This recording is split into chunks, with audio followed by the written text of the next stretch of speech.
Dakilasy tovovavy dia miarabantsika isa tokantrano iray manaraka ity fandarina miara-manonja ity androany alakamisy fa 5 ny volana janoary 2024 ho anao zay tratranay ampisakafoanana dia mirary anao azotomana ary ho anao ihany koa zay miala sasatra fa mbola hiverina amin'ny asa rehefa aveo ao anatin'le hoe pause kely zay dia mirary anao ihany koa azo fialan-tsasatra azo fitonitsaina ampilaminana ary dia hilamindamina miaraka amin'izay reo mety ho raritsaina stress samihafa sy mety hoe havizanana rehefa mba alaina ao anatin'izay minitra vitsy izay raha manongilatsofina moa ianao ka mihaino ity fandarantsika miara-manonja MBS Radio Mada ity dia misaotra anao avy hatrany izahay izay ekipa manodina sy manatotosa izany fandarana izany. Ny mpiara-miasa dia fantatsika avy hatrany rehefa miresaka onjam-peo sy fahitalavitra isika dia ny ekipan'ny MBS Ramantolo zany ka ny teknisianina Faly Ramananarivo sy Lalaina no ao ambadika eo miaraka amin'ny tanjona sy ireo teknisianina mianatra raha sy mpanao gazety mianatra raha zay manodina ny fandarantsika iaho tamintsika teo. Fa eo ihany koa ny namana mpiara-miasa eny amin'ny onjam-peo ny Radio Mada zato teboka valo ry Valosolomianjanahary Robena ry Malalatsa dia arabaina ianareo telo Manada sy ireo mpiara-miasa hafa aminareo zay miaraka manatotosa aminay izao fandarana miara-manonja izao. Isika any ampitan-dranomasina dia akasitrahana feno tsy hoela afaka volana ray maherierinandro vitsy monja de efa hifanakaiky indray ny ora izay manasaraka Madagasikara sy la Frantsa ohatra zany any Eropa any zao moa zany adiny roa ny elanelana fa rehefa kelikely eo de ho adiny ray ary de ho lasa ihany koa ny lanezy ny atsika mamanala mamirifiry zany rehetrarehetra izany dia anaovana ny kopakopa tanana ho anareo satria sady miasa manantanteraka ny adidy amanandraikitra ny ampitan-dranomasina any ianareo no miezaka mikaroka fotoana ahafahana mihaino ny fandarantsika de makasitraka ary voarainay avokoa reo teny mamy teny firaritso reo fanamariana samihafa avy any amintsika anatsarana ity fandarana ity de misaotra indrindra tompoko. Zay amin'ny ankapobeny moa ny fiarabana sy ny fisaorana rehefa kasitrahana antsika rehetra fa ny vaovao ny tsara ho fantatra ny fanadihadiana dia maro eto amin'ny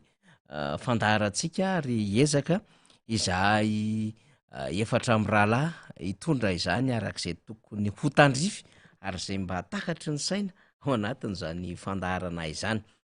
Raha toka tsy misy ny fiovana raha toa iaho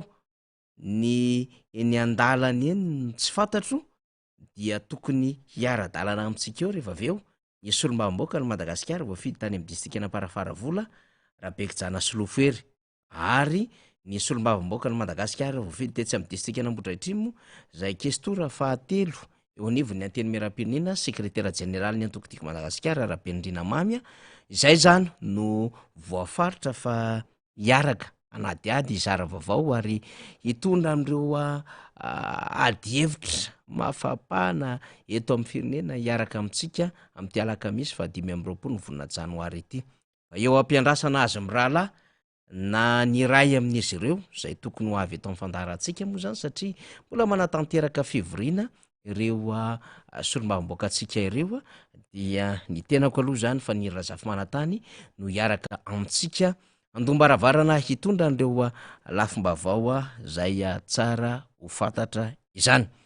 Ny anomboantsika azy angamba aloha de fankahirezany ny mponina any amin'ny faritra avaratry ny nosiny zany hoe manomboka aty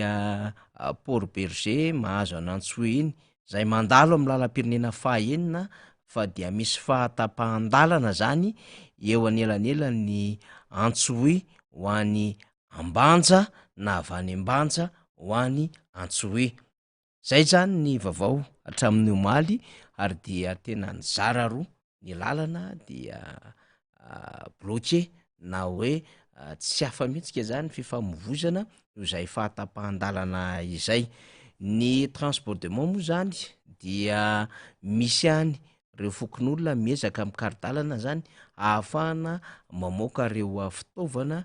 samy hafa zay tokony iondrana na avy any avaratra de aty amin'ny faritra avaratra andrefana zany ka mety hiazo any koa aty andrenivohitra na hiazo any Mahajanga na faritra hafa sy ny hoe avy aty Antananarivo na avy any Mahajanga de hiazo any amin'iny faritra avaratra iny arak'izao hitantsika amin'ny sary zao de tapaka araky ny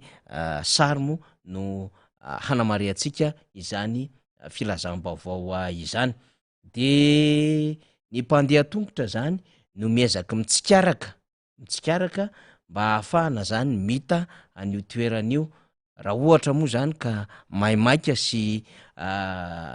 afaka mihoatra an'izay lalana izay de efa misy ireo fiarakodia fitaterana zany zay afaka andehanana tsy manalavitra moa zany am'tony toerany tony avy hatrany ny mpamaolana zay moa le hoe lay fitaterana maimaika ahafahana zany mamaolana ho an'reo zay atery maika amonjy fotoana na asa na ihany ko zany reo mety ho fikarakarahana ny lafy pahasalamana samy hafa ka tsy maintsy ondranana hiampitana am'zany lalana tapaka izany toloro atsika fakahirezana reo mpiray-tandrazana zay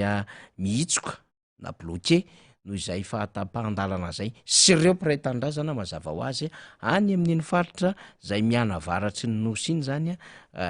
mahazo niny Antsohiambanja na Ambanja Antsohy iny zay mety misy fiantraikany ara-toekarena izany fahatapahan-dalana izany ankoatran'izay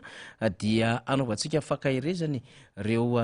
fokon'olona zay mbola miady am' tsy fandrimpahalemana satria maharay vaovao maro be mihitsy isika am' tsy fandrimpahalemana zay miparitaka ho an'ny any ambanivohatra rehetra any ary anisany tena manahirana ao anatin'ny tiraraha tia ato anatin'ny faritra Analamanga zay sokajina mihitsy ho faritra mena zany rehefa tetsy any Zorobe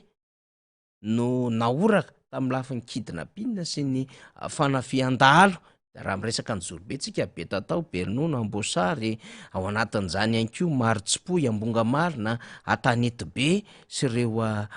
toerana maro samihafa dia mikisaka any Ankazobe indray zany io manao hoe suglasy io le insécurité zany atao amin'ny faritra Analamanga avy ato Ankazobe amin'ny lalam-pirenena fahaefatra iny de mikisaka makato any Zorobe aty amin'ny lalam-pirenena fahatelo de mikisaka indray aty Ankazobe de eo anelanelana Ankazobe sy any Zorobe eo zany lay misy amin'ny Maiva tanàna sy tsara tanàna no nahenona ihany ko am'izay tena tsy fandrimpahalemana mazana be zay de tamin'ny herinandro lasa iny mitohy tamin'ny afaka omaly de any zava-misy any Ankazobe no rentsika izany akahirezantsika satria tsy mora ny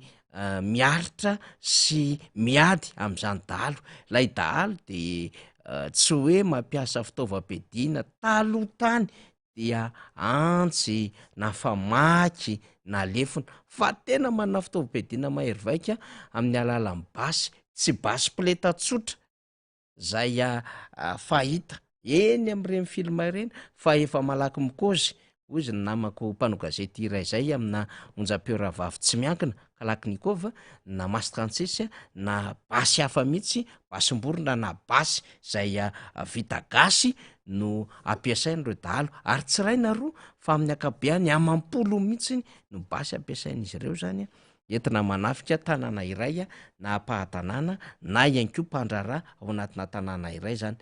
de sahiran-tsaina reo vahoaka ny ambanivolo rehetrarehetra any ny zava-misy moa zany tenenitsika izany hoe tetsy Ankazobe fa saika manenina Madagasikara de tratran'izany avokoa ny famoahamba voasamihafa ihany ko no mbola nahitana ny amin'ny hoe mbola misy alitrany foana fanolanan-jaza zaza enitaona aolana ranga 70 taona mahery zaza kely zay zanabady aolana ranga efa 10 taona mahery maro be izy ao amin'ny tambajotra sosialy ao maro moa tamin'ny filakevitra minisitra de hiditra am'le fanatanterahana am'lay resaka castration zany ny fitondram-panjakana zany hoe lay fanindromana an'lay fitaovana manaonao foana entin'lay lehilahy zay tsy mataty fitsiriritana am'lay zaza sy lay hoe mbola tovavy tsy amy taona zany zavatra rehetra izany dia manimba tanteraka mihitsiny ny resaka fiarahamonina amin'ny akabeany ary lay toe-tsaina no voadona tsy hoe toe-tsaina zay tsy ampy filana fa tena toe-tsaina marary mihitsiny satria zazambola manta zazambola tena hoe tsy ao anatiny zany adevitry ny resaka firaisana izany no vakina tsotro zao potehana tsotro zao no aviny ary misy mihitsy aza no mitarika amina fahafatesana sy klema mandra-pahafatiny re mifanolanandreny de veritsika ihany kosa aloha manoloana zany ny aminy hoe tokony mafy de mafy mihitsy ny sazy ampiarina am'reo zay manao fanolalana zany satria dia mitarika ho isika fahasembanana sy fahampotehana ary fahasimba-tsaina mandra-pahafaty an'reo zaza zay voaolana izany toetra mamoetra zay ataona lehilahy zay tsy mataty fitsiriritana izany ary tsy maharesy tosika ny fakapanahy sy hoe misy areti-tsaina voavoly ao anatin'izy ireny ka manjary manaonao foana zany de makahery ny ray aman-dreny-rehetra atsika indrindra reo ny aram-bona zany eo anatrehany zany fitsaboana rehetra izany marina fa tsy mora ny mitsabo-tena am'izao fotoan'izao ary tonga am'le fitenenany hoe niaza mba marary ihany de eo koa no anentanantsika ny amin'ny hoe raha ohatra ka efa nandray fanapaha-kevitra ihany laha izy lazaina fa hoe fitondram-panjakana amina sazy zany ny ho an'ny mpanolana de tsika koa mba mieritrehitra ny amin'ny hoe tokony misy fitsaboana maimai-poana ihany ho an'reo voaolana zany sy fandraisana tanana azy ireo amin'ny tatsoroka zany amin'ny fanamboarana ny sainy resaka moral zay mahazo an'reny zazy reny sy ny ray aman-dreny mba tsy avesatra be zany ny fitsaboana fa mba maimai-poana eny amin'ny hôpitaly-mpanjakana ary tokony misy ny tatsoroka ara-moraly ary fanampiana an'reny zazy reny mihitsy any amin'ny fianarany sy ny fiainany satria misy moa zany dia bevoka de misy moa zany tsy afaka mianatra de misy klemaina de misy tonga de fahavoazana ara-tsaina de zany no atsotsika ny amin'ny hoe eny raikitra misy ny fanasaziana ho an'reo lehilahy zay mananao foana fa raha ohatra ka azo atao de osika hoe tsara ihany ko nefa ny mba ahazonyreo ny aram-bona zany victime tatsoroka ara-moraly tatsoroka ara-pitaovana tatsoroka ara-bola ary tatsoroka ara-tsaina mihitsiny zany mba tsy avesatra azy reny izany fahasimbana ho an'ny vatany zany zay no fizaraham-baovao kely tiatsika ho resahana satria miezaka miresaka ny raharahara sosialy isika zany fa omaly teny ambohipo teny dia nampiseho fahatezerany ray mponina noho ny tsy fahafaliana ateraky ny resaka herinaratra ary tsy vitan'zany fa rehefa miresaka an'zany moa tsika de eo ihany koa ny ola ny rano mandendeha etsero zao zany tokony everina fa hoe tokony betsaka ny rano ary zay le tadiavintsika hoe tokony anana an'le damma ho ny filomarika ravalomanina le tsy hain'ny sasany zany damma zany de hoe lay fitehirizan-drano ka iny rano iny rehefa aveo tokony ahodina ho herinaratra na ahodina ho toha-drano ho barazy ahafahana mamatsy zany tanimbary ahafahana mamatsy ihany ko zany ny herinaratra na iny fitehirizan-drano iny mba ahafahana ihany ko zany manao bassin ngezabe zany mba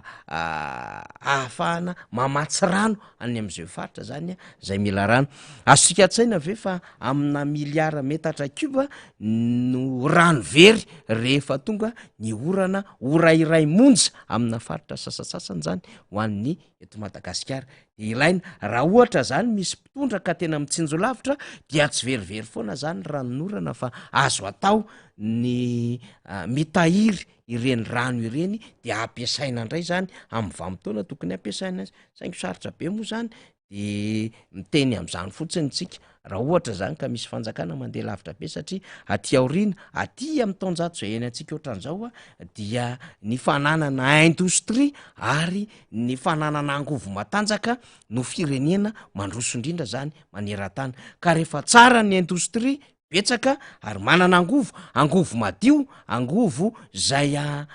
mamokatra indostria vavety zay miala ao anatin'ilay hoe angovo zay mety mitarika fahasimbany tontolo iainana, de zany ny tanjona maneran-tany am'izao fotoana izao. Isika moa ve ahalala zay mety hopaikady samihafa ataon'ny fitondram-panjakana fa miresaka izany tsika, de anjaran'izy ireo matsaka hevitra raha ohatra ka misy tokony hatsakaina ny am' zavatra zay ambarantsika eto am'ty fandarana ity zany. Fa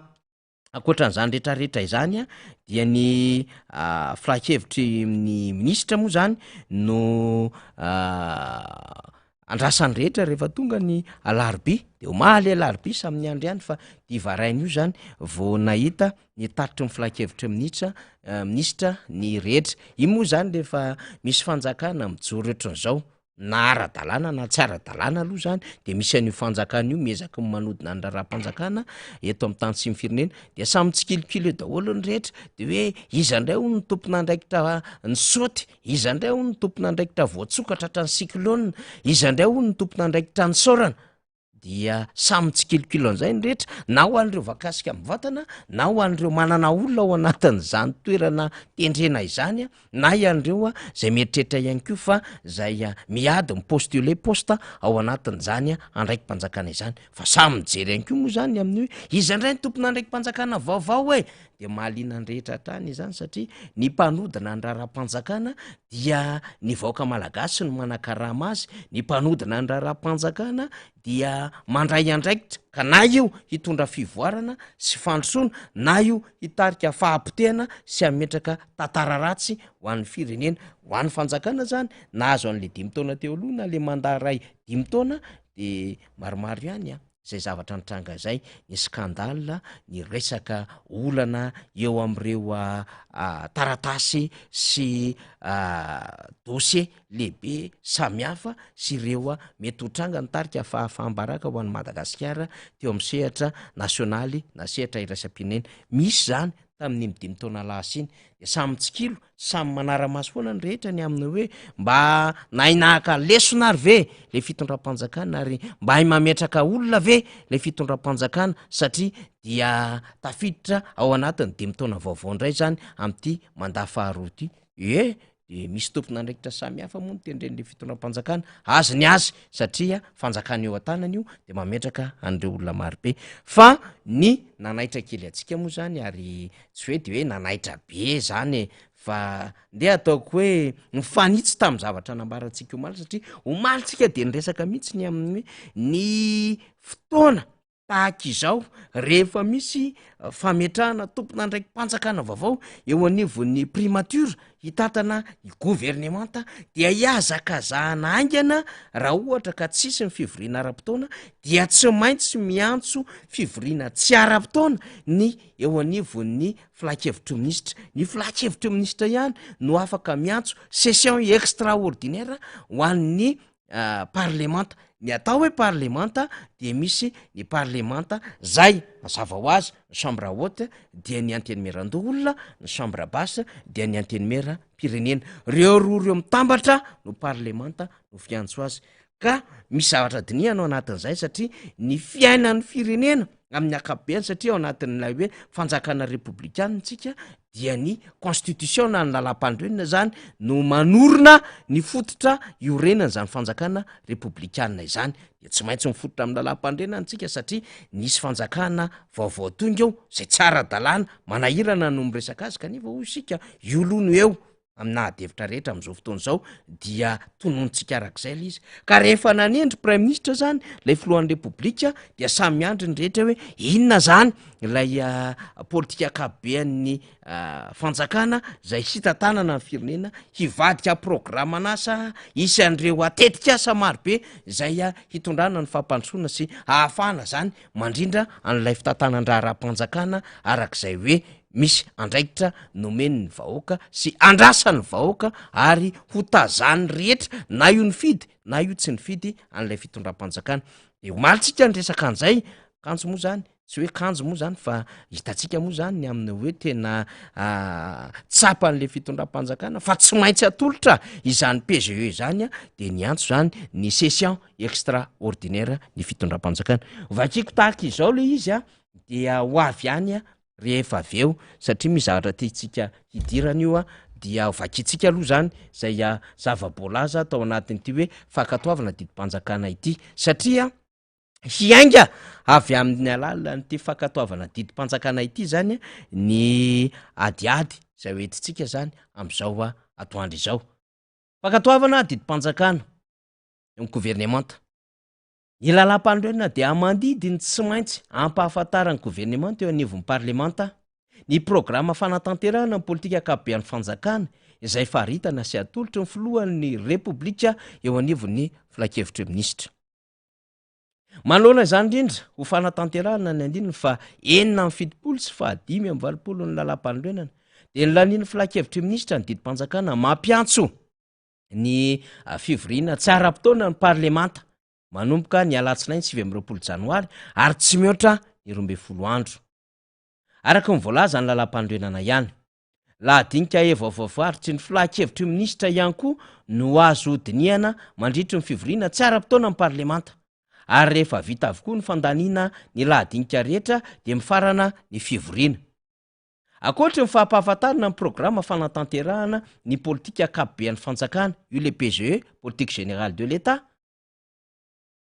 izay ataon'ny gouvernemanta dia tafiditra ao anatin'ny lahadinika hodiniana koa ny volavolan-drijatendalàna projet de loi zany manova ny fehezan-dalàna famaizana code de procédure pénale mikasika ny sazomena reo olona manao habibiana ny fanolalana sy ny volavolan-drijatendalàna manova sy mameno ny andininy sasatsasany amin'ny lalàna 2014-020 tamin'ny 17 septembre 2014 mikasika ny fandaminana ny vondrom-bahoaka paritra ny vondrom-bahoaka itsinjara pahefana collectivité territoriale décentralisée raha jerevantsika zany ity tatitra ny filakevitry minisitra tya dia lahadinika 3 zay zany no goavana ao anatin'izany ary apetraka ao anatin'ity fiatsonana ataon'ny gouvernemanta ity tamin'ny alalan'ny filakevitry minisitra amin'ny parlemanta mba hivory tsara-potoana manomboka amin'ny alatsinainy ho avy izao voalohana ao anatin'izany dia ny présentation na PGE ataon'ny gouvernemanta eo anatrehany reo solomavam-bahoaka ny faharoa dia ny handiniana ny volavolan-drijatendalàna projet de loi manova ny fehezan-dalàna famaizana mikasika ny sazomena reo olona manao abibiana amin'ny alalan'ny fanololana ary ny fahatelo dia ny volavolan-drijatendalàna projet de loi zany manova sy mameno ny andininy sasatsasany amin'ny lalàna 2014-020 momba ny collectivité territoriale décentralisée omaly ihany koa tsika ary afaka ny omaly ary tamin'ny fiandohan'ny herinandro dia ny resaka ity fahabanga toerany andraikitry ny be ny tanàna ity satria ho isika hoe lany mandaha ny be ny tanàna tamin'ny 10 volana janoary lasa teo rehefa lany mandaha tsy mibe ny tanàna ihany fa reo tompona ndraikitra samy hafa eny anivon'ny collectivité territoriale décentralisée raha miresaka an'izany tsika zany na vondrom-bahoaka itsinjara-pahefana dia ny commune ny faritra ary ny province de misy ny chef de province zay tafiditra ao anatin'ny collectivité territoriale décentralisée de misy ny conseil provincial ny faritra de misy ny chef de région ary misy ny conseiller régional zany ary ny ety anivon'ny commune misy mibe ny tanàna misy mimpanolotsaina eo zany tsy maintsy diniana ihany koa satria fifidianana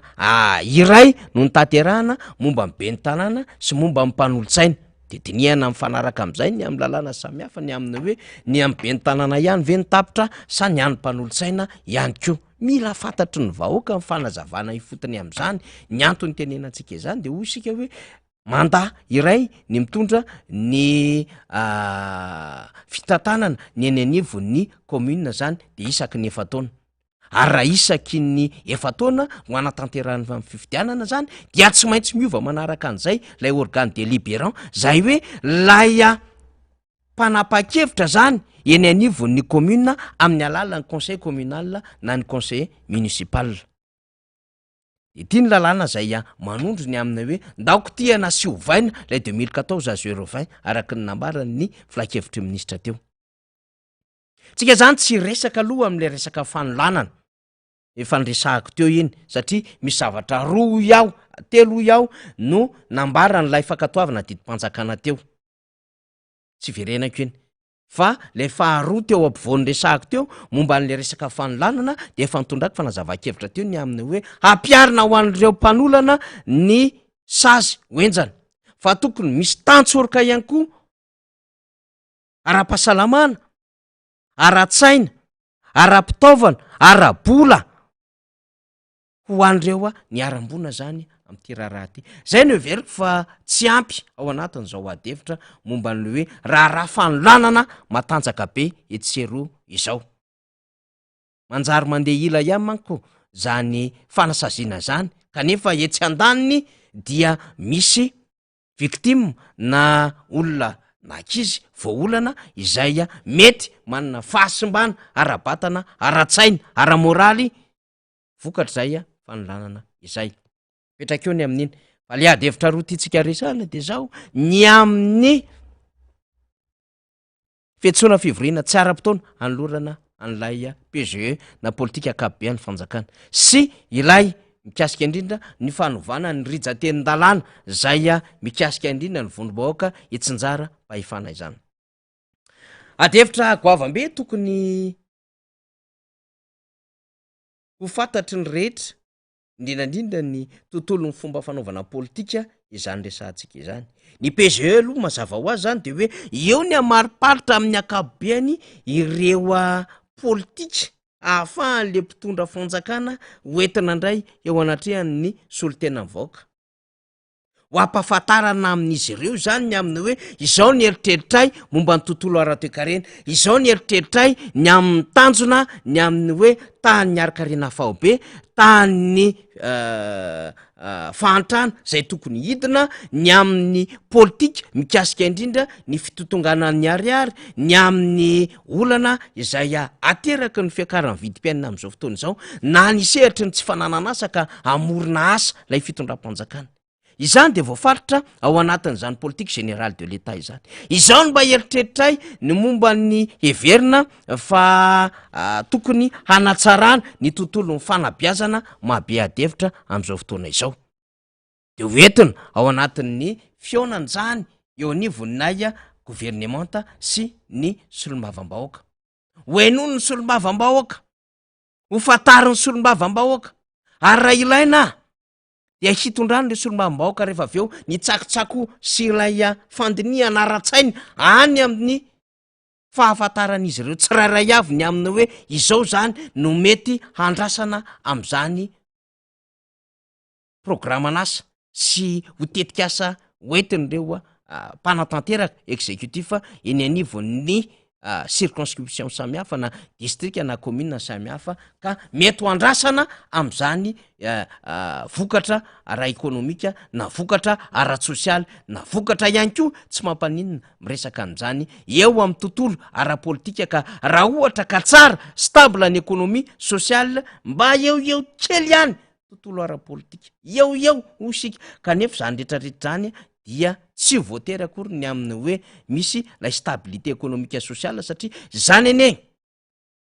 no zavatra ny ainana tamin'ny 2024 tsisy afaka nylaza fa tsy stable socio-économique Madagasikara fa tena stable zany hoe ny lamy matony teo amin'ny lafiny ara-sosialy sy ara-toekarena Madagasikara saingy zao la endriky ny fanakorotanana politika zay natosiky ny firenendehibe any Eropa sy lay fahatsapana fa raha toy izany olona io lay fitantanana amin'ny firenena de mety ho sahirina ihany ho an'ireo eritreritra zany fa nanohitra na mieritreritra fa hametraka ny olona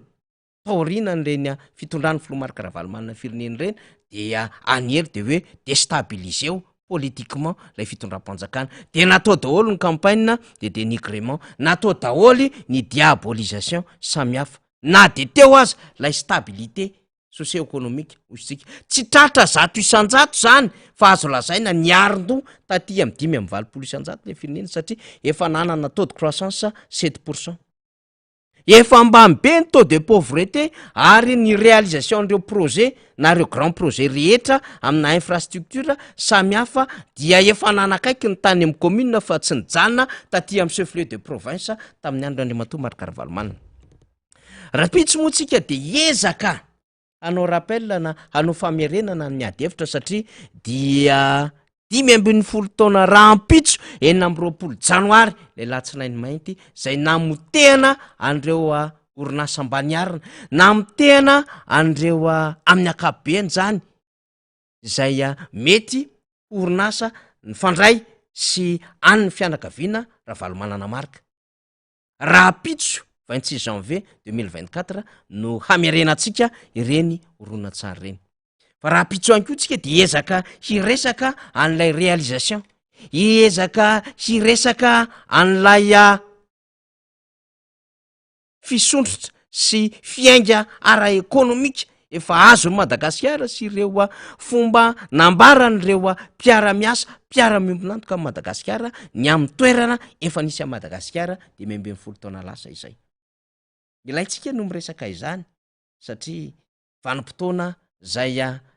ratsy teo amin'ny tantaran'ny Madagasikara ilay 20 janoary 2024 na 26 janvier 2009. Lundi noir hoy ny rehetra izany. Resaka an'izany tsika ary hanararotantsika zany ny ilazany amin'ireo hoe teto no fiangana ara-toe-karena izay namotika ny Madagasikara.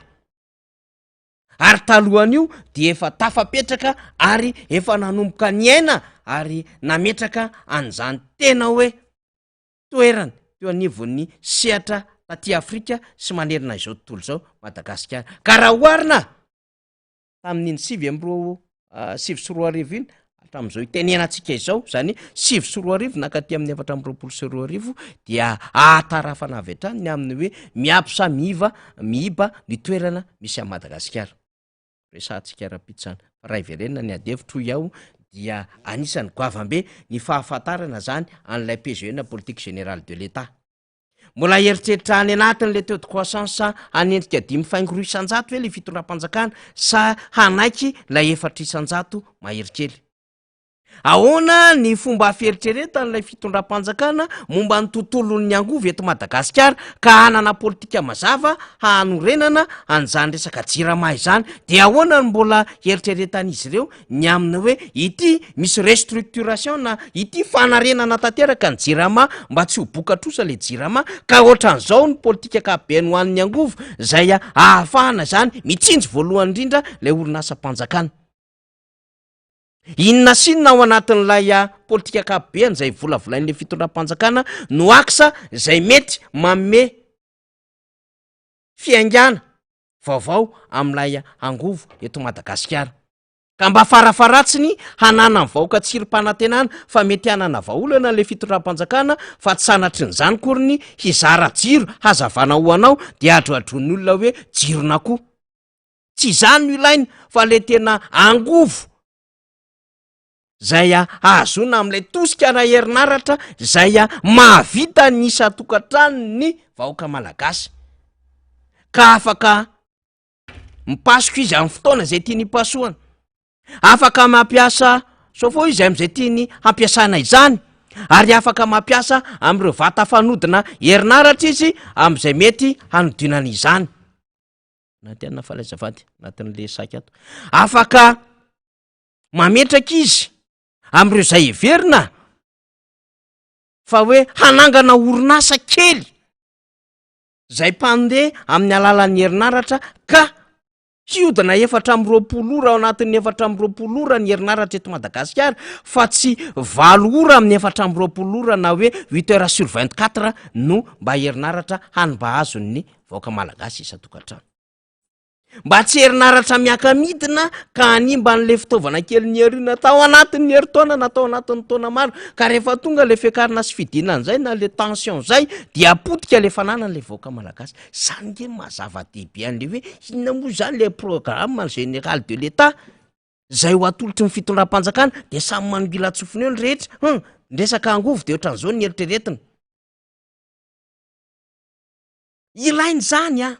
inona ny eritreritry ny fanjakana momba ny tontolo ny arena-kibony tany ka mba misy adevitra voafaritra mialoha de raha miteny le fitondram-panjakana ny amina hoe hanondrana volamentsika ary tena ho sary-piaro mihitsy amin'ny resaka fiarovana zany volamena izany de apetratsika daholo ny agence nationale momba ny volamena ny anoro apetratsika mazava tsara mihitsy nyreo fitaovana samihafa ahafahana mitazona ny volamena eto amintsika ka tsy voatery ho diovina ny siosy ny volamena fa azo atao any manadio an'io hoe tsy vato hoe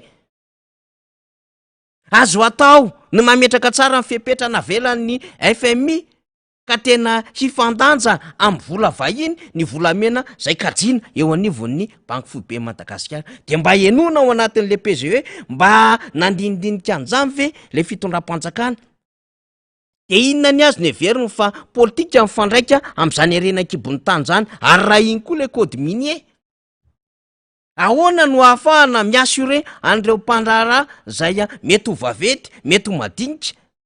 amin'ny asa fandraharahana ara-kibony tany zay ataon'izy ireo zany no mahaliana atsika satria raha ohatra zany ka tsy mirafitra tsara ilay PGE raha ohatra ka mandringa ilay PGE na politika générale de l'État zay ho atolotry ny fitondram-panjakana na hoe pokaty tahaka n'le hoe hanangana trano dia tsy maintsy ny fondation no tsara orina ka raha ohatra ka disorefo ny fondation raha ohatra ka mivilana ny fondation raha ohatra ka tsy nisy ny étude de sol na ny hoe fanadiadina amin'ilay tany anorenana sy hoe ireto avy no zavatra ahorina amin'ity fondation na ity fototra ity ny zakany dia tsy ho lavirary mihitsy ny endrim-panorenana atao eo amin'izany toerana izany de zay zany lay mahaliana sy mahatonga atsika ny aminy hoe andrasan'izany akoatra ny fanajana ny lalàna zay mahasiarotiny atsika satria antom-pisiny ty fandaharany ity de hoy isika hoe ny fandaharana de mifototra amin'ny alalany kronika zay mifantoka amin'ny lalàna sy ara-tantara akoatra ny fizaram-bavao sy fitantsana ny zava-misy amin'ny akapobeny ka sarotiny tsika satria ny lalam-panorenana no miresaka amin'izany PGE zany raha tsy voady zany de hoy isika hoe fantoka an-dalàna eny de mety misy iteriny rehetra ka nareo ngagaga fanjakana tsy mpanaja lalàna io fanjakana tsy mahafantatra ny asarobidy sy zava-dehibe an'izany lalàna zany ny fanjakana misy eto de ohatra ny lany manaiky fotsiny rehetra ohatra ny efa tsy tafatentsony rehetra itry inary no atao de efa manao zay tiany atao izyko ohatra ny efa lasa ohatra ny habitude mivadika ho lalàna le habitude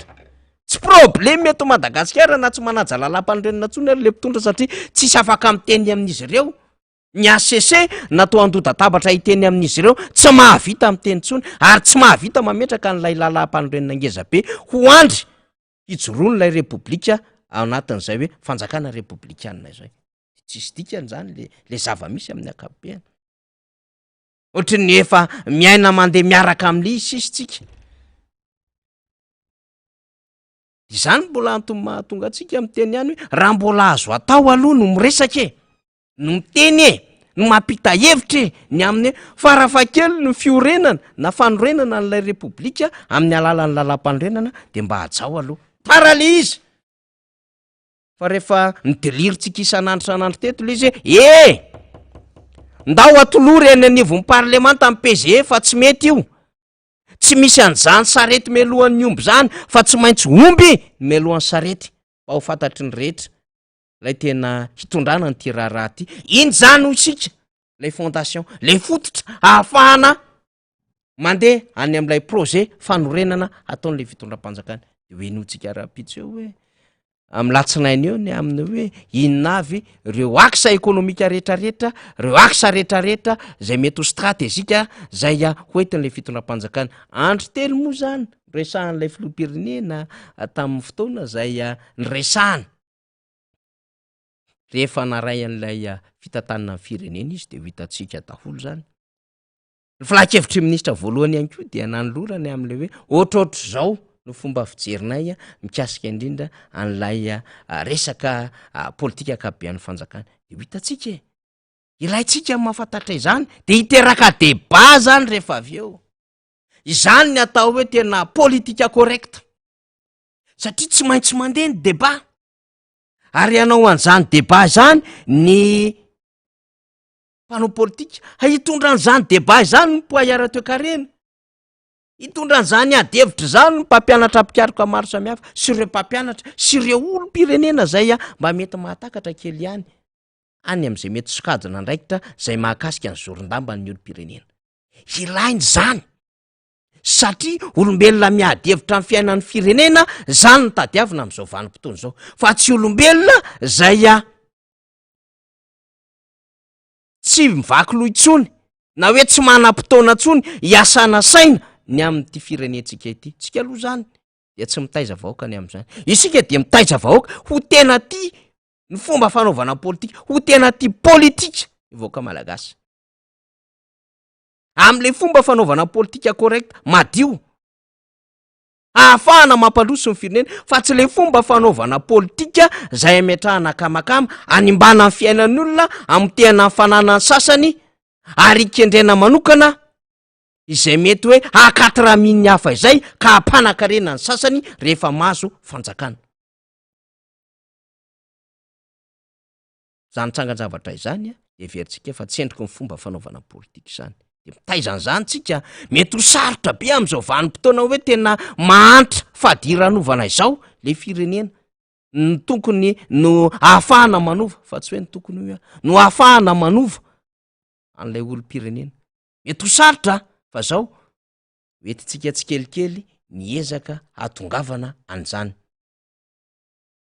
fiovana ara-tsain'ny vahoaka izany ka atsapa ny mazava-dehibe ny aminy hoe tena miankina amin'ny fiainokany io zavatra ataony le fitondram-panjakana io ka aza vela fotsiny hoe de raha ny député io sy ny gouvernement io de avela ho any enoy fakafakao dinidinio inona ny ambaran'lay gouvernemanta satria ny tsy fanatanterahana nio APG io anisan'ny nambaran'ireo solom-bavambahoaka tao anatin'lay fehikevitry ny fitsim-pahapitokisana na lay motion de censure tamin'ny 7 desambra 2024 satria tsy nisy fahatanterahana atsaka ny sy andavana lay politique générale de l'état zay nentin'lay prime ministre teo anivon'ny solom-bavambahoaka nanamafy zany ene ny teo anivon'ny cour des comptes ary misy pourcentage isan-tato mivoaka zany ny aminy hoe tsy tanteraka tsaka ny sandavany ny fanatanterahana an'izany politique générale de l'état zany raha ny amin'ny firenena mandroso zany tompo tena débat be mihitsiny ary tsy vitany hoe ny parlemanta no mitsara ny exécutif fa miteraka fanasajiny zany satria misy tanjona napetraka tsy tratra teo misy asa zay nandrasan'ny vahoaka tamin'ireo mpanatanteraka tsy vitany teo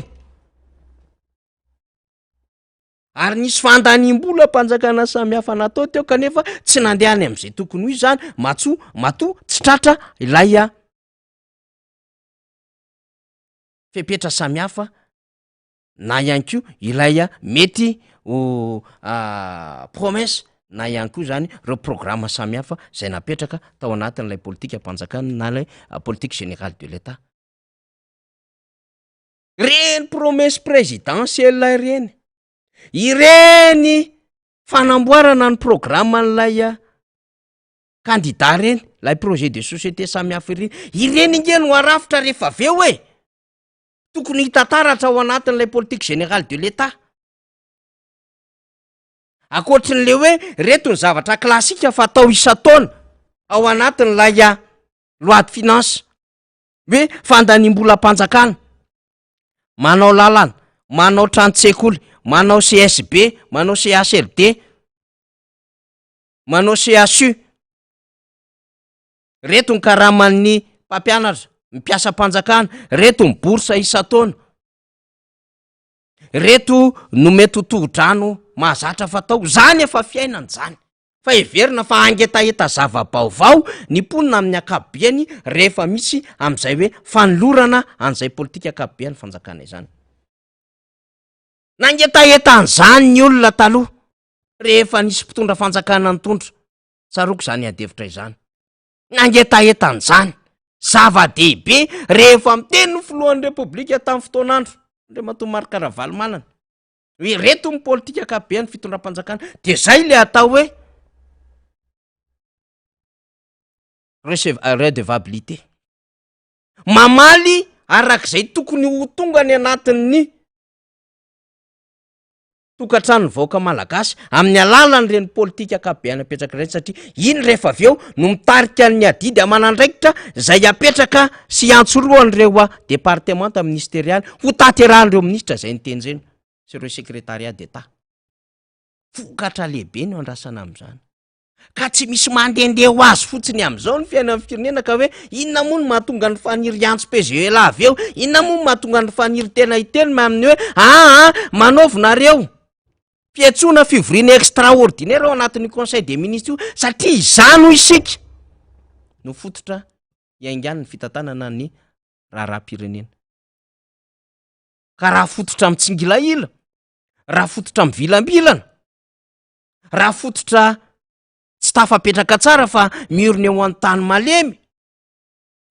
ary raha fototra tsy tsara laro no heverina fa hanorenana fampandrosoana ny firenena dia tsisy vokatra mivaingana andrasana am'izany koa heverintsika zany manomboka amin'ny latsinainy izao hanolotra izany politika akabiany zany ilay gouvernement de tena iaino isika ho vakitsika sanandininy mihitsiny inona moa zany le mba heverina fa fomba fijery vaovao ndray hitatana n'lay tompona ndraiky mpanjakana ny firenena am'ty mandamana araka ty de hoentina amitsika eto zany ao anatin'ny fandarana ny aminy hoe ireto mety ho eritreretiny le fanjakana na hoe ireto zavatra eto de efa nitenen'le fanjakana fa tsy vitany tamin'ny fanolorana PGE tamin'izao taona na efa nitanterahany fa tsy naomby donc tsy tokony ho tanterahany tsony fa tokony mieritreritra amina aksa vaovao ndray le fitondram-panjakana resahantsika izany tsy fitiavana na finiavana te itsikera koriny lavitra zany satria itsika koa ny tena tiatsika aza de mba mitondra am'izay verina fa hoe ao anatin'lay fahatsarana izay raha misy zavatra tsara de azotsika resahan'izany kanefa koa raha misy ny zavatra tokony ho tsikeraina de hoetitsika izany satria ny tsikera dia tafiditra foana anatin'le hoe fanatsaran-javatra fa tsy fanimpotehana akory hoetitsika zany rehefa fatatsika enitsika le izy ary boky be io boky be io politique générale de l'état io ary mila patience no mamaky sy meno azy mila faharetana zany dia aorinan'ny alatsinainy zany tsika iadevitra an'izay tsika moa eo ampiandrasana an'ireo namatsika sy olombavambahoaka ho tonga ihany ve ho tafavoaka ihany ve izy amin'ny rahalahy de vitantsika eo fa ifaly moa ao ambadika eo mandamina ny zavatra rehetrarehetra rehefa voalamin'ny faly izany rehetrarehetra izany raha ohatra ka hoe misy ny fanamariana samihafa zay tonga any amin'ny faly zany dia hoetitsika atao anatin'ny fandarana izany rehetrarehetra izany zay mikasika an'iny fa mino fa mbola anana hambara momba ity PGE ity zany ny solombavambahoaka zay mahafantatra tsara zany ny tena lalany zany amin'ny akabiany sy ny pitsopitsony eo amin'ilay hoe fanolorana azy zany dia minotsika fa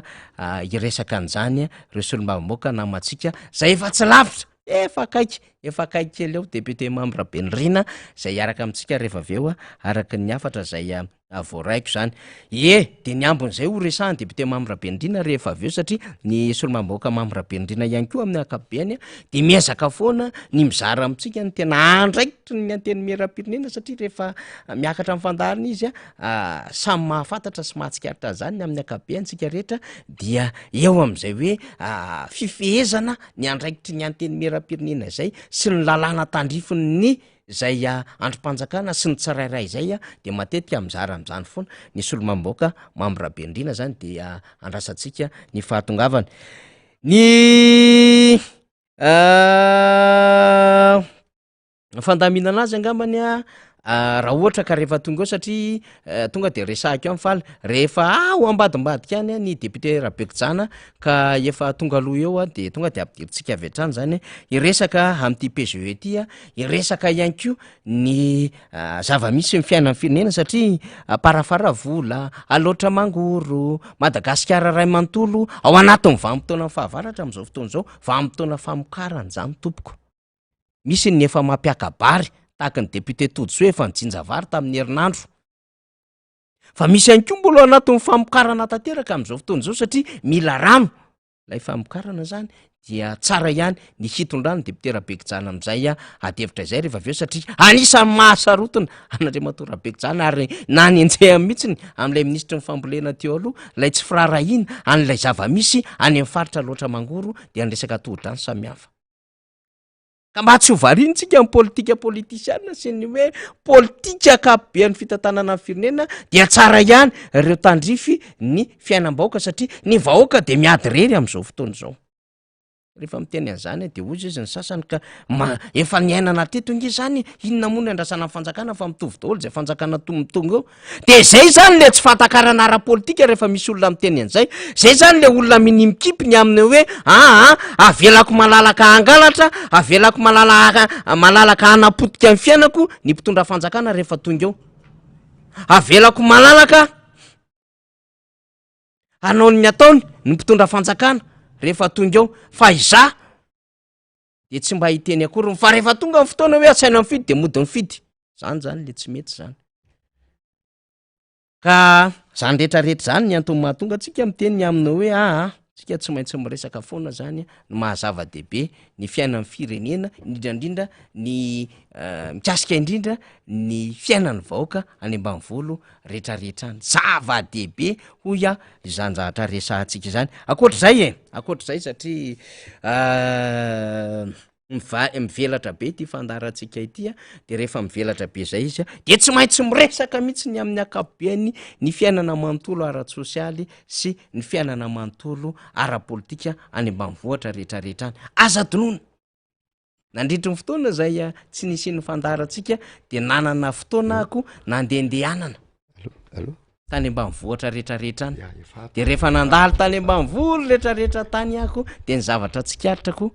rehefa miresaka am'ireo tatsa de maharaka raha-pirenena tompoko ny tatsa malagasy mahafantatra tsara izy hoe nahoana no mitotongana ny ariary manoloana ny vola vahina mahafantatra tsara izy fa misy tompona andraikitra teo anivon'ny présidensa voapaingitra any Londres mahafantatra tsara izy fa baranahany ny resaka vatsoa volamena eto Madagasikara mahafantatra tsara izy fa mitotongana vidin'ny lavanilina ary lina izy amin'ny tontolo ara-toekarena fa zay veritsika fa hoe rehefa tatsa de azo ambakaina satria mavoranjo satria vakivaky tongotra satria maloto lamba dia natao ambakaina tsia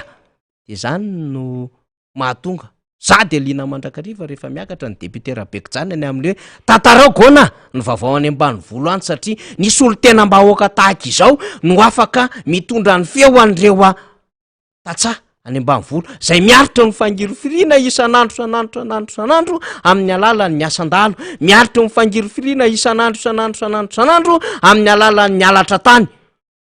amin'ny alala ny fampiaran-dalana ny didiko fe lehibe ka tsy mba afaka mitrandraka akorony zay tokony mba harena azo trandrana fa tsy mahitahita tsy mahay lalàna tsy samy miditra birao ny sasany na matahotra birao ary tsy mahay mamaky lalàna akory de ambakambakany any tatsa malagasy eo sika hoe ndao efa tonga eo ny depotera Bekijana zay fetako aiky izy am'izao fotoana zao manambomboatra vatana de osika tsy maintsy ararotsika foana iresaka ny zava-misy any aloatra mangoro miaraba député sarotratry ny taona miaraba namana faniry tratry ny taona ary faly mandraynareo indray ka dia isorana ny tompo zay anareo teknisiana rehetrarehetra miaraba anareo rehetrarehetra indrindrandrindra ny any amin'ny MBS any aloatra mangoro zay namana niry ny tompona andraiky trano ka dia miaraba manokana ny MBS any amin'ny faritra oatra mangoro am'izao fotoana zao dia tonga eto indray ny tenako zay solombaovambahoaka ny Madagasikara voafidy tany amin'ny distriktina Parafaravola tonga ifanometanana ary tonga ampiroborobo an'ity miara-manonja MBS ity sy ny radio mada ka dia miarahaba ny vahoaka rehetra any amin'ny faritra loatra mangoro indrindrandrindra amin'ny distriktina Parafaravola tratry ny taona 2024 eny aneka dia hitondra soso fanambinana ho atsika ary tao pahombiazana sy ho taona zina ny taona 2024 ary miarahaba koa natsipaka niny taona 2024 iny ka dia zay ngamba ny teny atao fa dia miarahaba atsika rehetra tompoko député Bekijana efa natsidiko teo ihany lay resaka momba an'le hoe olina foana ny olona any ambanivoly rehetra ary tena maraka satria betsaka miantso avany fa raha misy hoy tena anisan'ny tena nitondranao fanamarihana sikera foana hatramin'izay dia ny tontolo ny fambolena ny fiainan'ny tantsaha zany indrindrandrindra teo anivon'ny minagrina ministera ny agriculture sy ny élevage zany fa naizany naty zany azy aloha zany za tsy hiteny an'le hoe nahazo gouvernement tavavao satria le prime ministre moa ny teo ihany teo misy ministra maromaro tavavelona zany fa manana fanamarihana ny député Bekijana nefa naizany naty zany satria io no anisany asa zay ny fidianany vahoaka anao tany ambanivohitra sandry mpanara-maso ny asa mpanatateraka ny solombavam-bahoaka ary manao interpellation manao question réponse raha ilainy zany rehetrarehetra ny député Bekijana sotra betsaka namana faniry hiditra any amin'ny tontolony any ambanivohitra distriktina Parafaravola aloha ny tenako am'izao fotoana zao dia voanaray antso tany am'be ny tanànany Morarano Kroma ny tenako vao zao fa nisy kidnapping indray tamin'ny alina tamin'ny 20 alina tao amin'ny commune Morarano Kroma tapo tanànana Ambatomainty mihitsy ao Aparamanina zanak'Andriamatoa Rabe Mazaka zay namana ary tena promotion ny ara-nianatra mihitsy zay am'rahalahy dia zanany anaky telo mihitsy ny ray lasa mampalahelo zany satria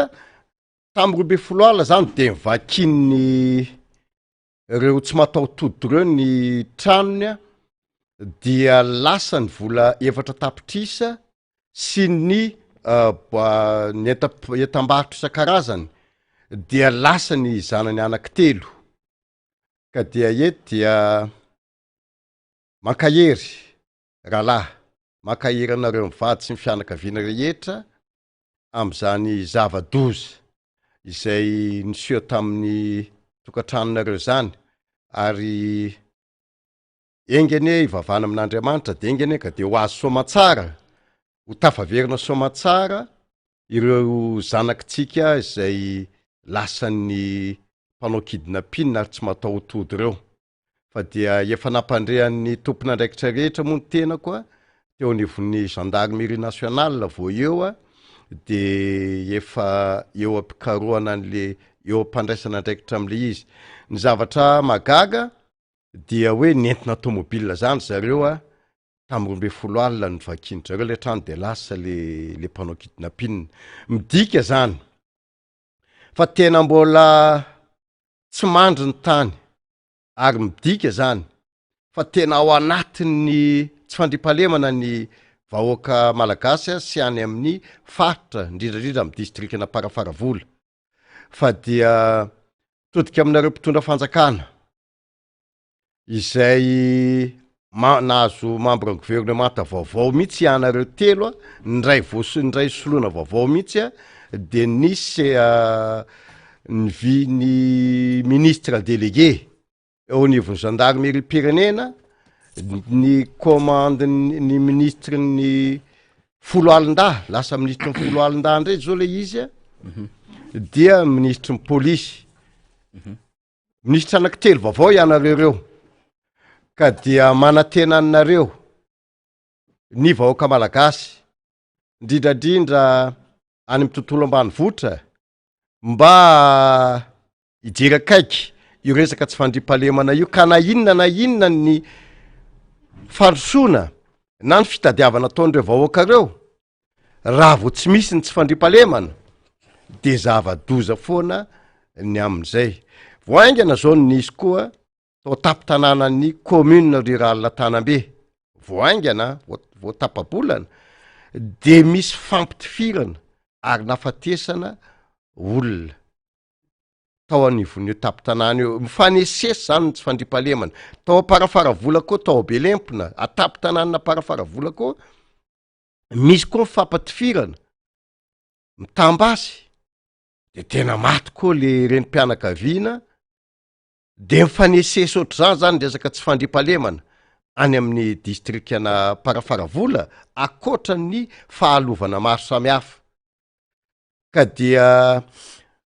taona vaovao zao a, maka ny membre gouvernemanta vaovao zao a, fa de tsy fantatra hoe anahoana ny fandehan'ny resaka tsy fandriampahalemana. Ny resaka tontolon'ny fambolena any amin'ny distrikana Parafaravola moa de ao anatiny mihitsy a,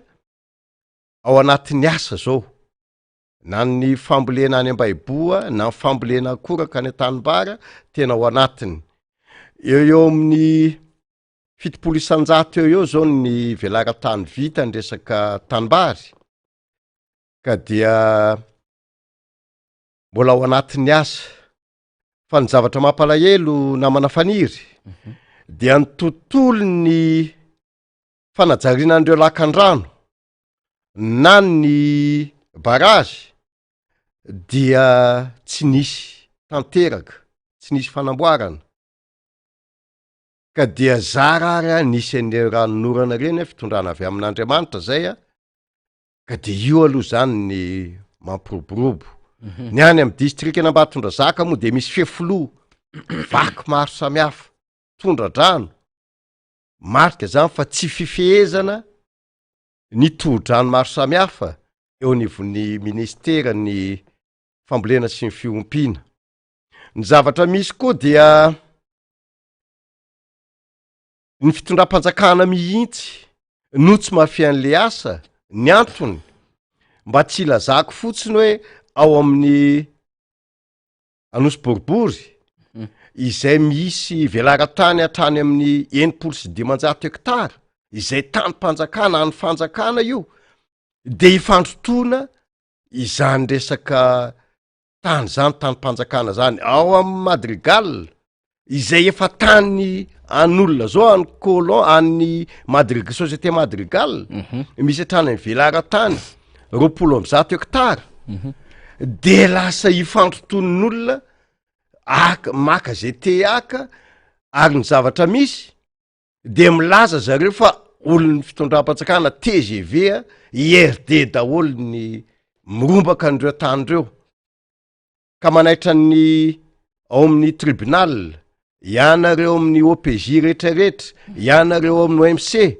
amin'ny distrikana Parafaravola, hijery akaiky, indrindra ho anareo amin'ny ministeran'ny agriculture, eo niveau fitsarana koa hijery akaiky io ady tany, fa io ny tsy mampandry fahalemana, ary io ny mampiteraka ny insécurité sy ny resaka disadisa ara-piarahamonina eo anivon'izany tany zany. Ka dia ao amin'ny faritra loatra mangoro moa, efa mandeha laza io resaka Jirama io, mba tsy ilazako fotsiny ny Ambatondrazaka tapin-tanàna, firy andro tsy misy jiro sy rano, Parafaravola, Tanambe tsisy jiro, tsisy rano. Ka dia gouvernemanta vaovao no misy ary ministra vaovao ny ao a, fa dia matoky anareo ho avy moa ny fivoriana tsara-potoana izay andraisana andreo anoloran'ny membre gouvernementa io anoloran'zareo PGE io programme général de l'État ka dia misy fivoriana tsy ara-potoana mandritry ny 12 andro manomboka amin'ny latsinainy izay solombavam-bahoaka anoloran'ny zareo an'io ary ao anatin'io PGE io ny amaritana hoe manahoana ny sorotrasa izay ho ataon'ireo membre ny gouvernement reo zavatra marina moa i namana faniry dia ny fifidianana teo efa nandeha tamin'ny tsifombany ary tena natao letrezana reny natonga ny Andry Rajoelina ho lany teo eo satria sady tsy legitime io tsy legal io fitondrana io ary de mbola nisy koa ny fanolorana ny premier ministre izay premier ministre izay efa nanaovany solombavam-bahoaka 500 soni nanaovana an'izany fitsipapitokisana na motion de censure de mbola iny ihany naverin'ny président Andry Nirina Rajoelina ho premier ministre ary iny nefa efa nisy acte nataon'ny solombavam-bahoaka maro anisy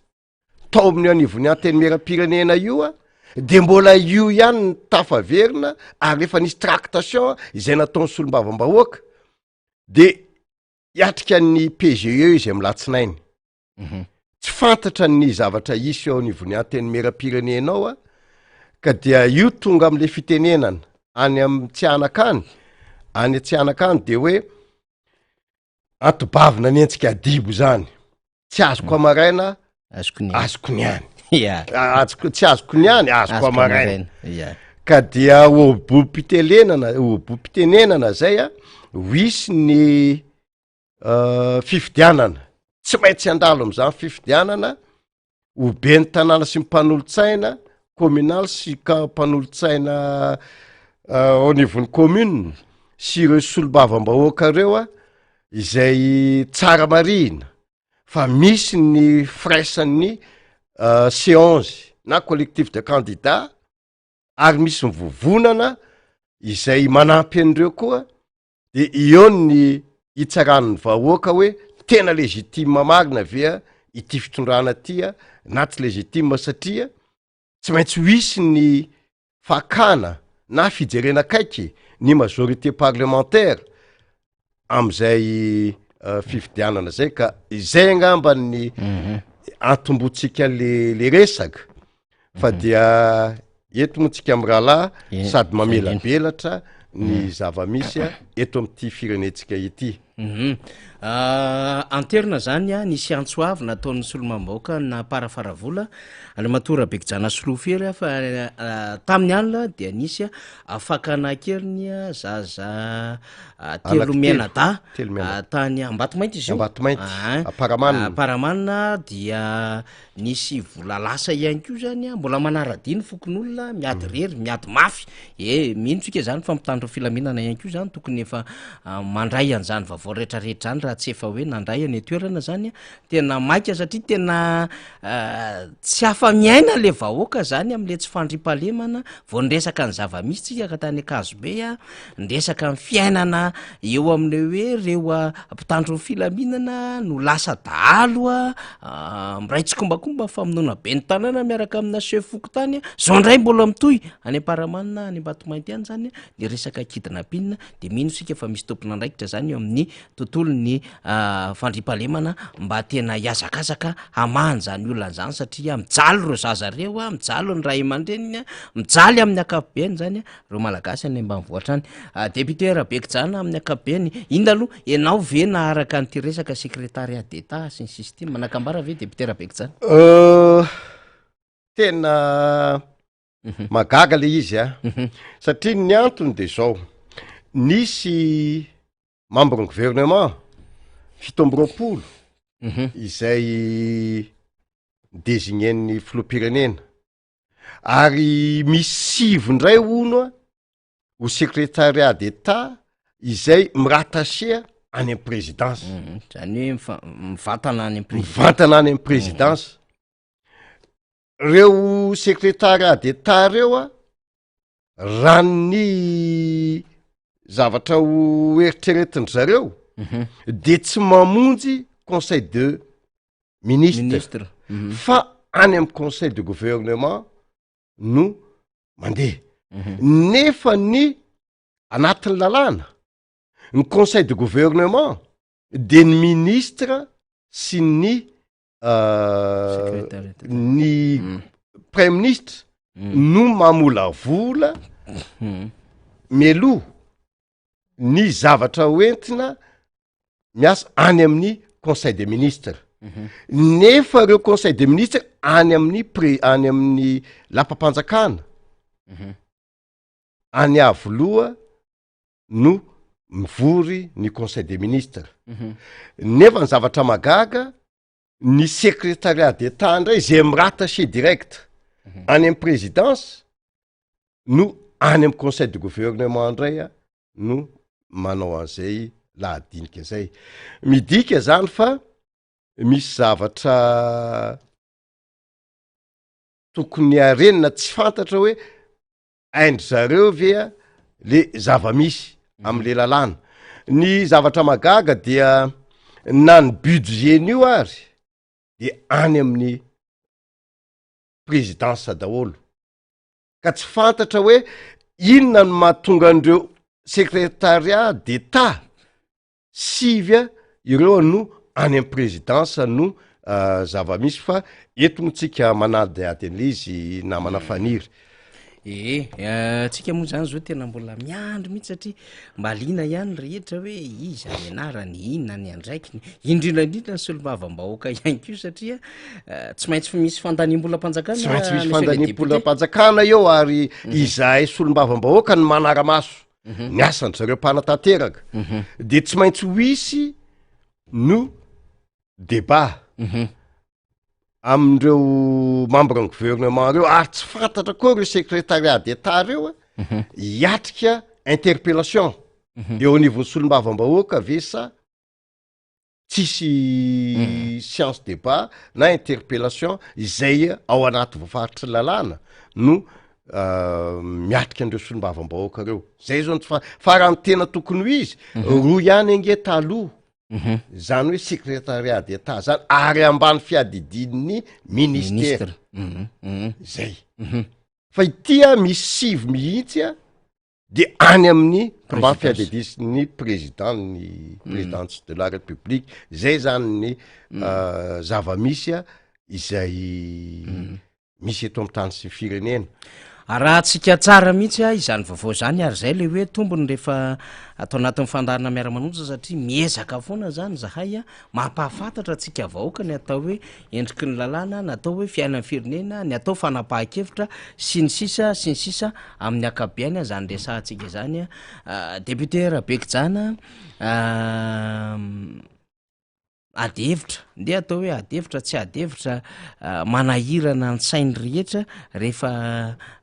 miaino an'le tena hoe fanapahan-kevitra ilay fitondram-panjakana samy hafa sy le zavatra ataon'le fitondram-panjakana de ohatry ny zavatra minima kely a lasa ny zavadika zavatra goavambe am'izao fotoana izao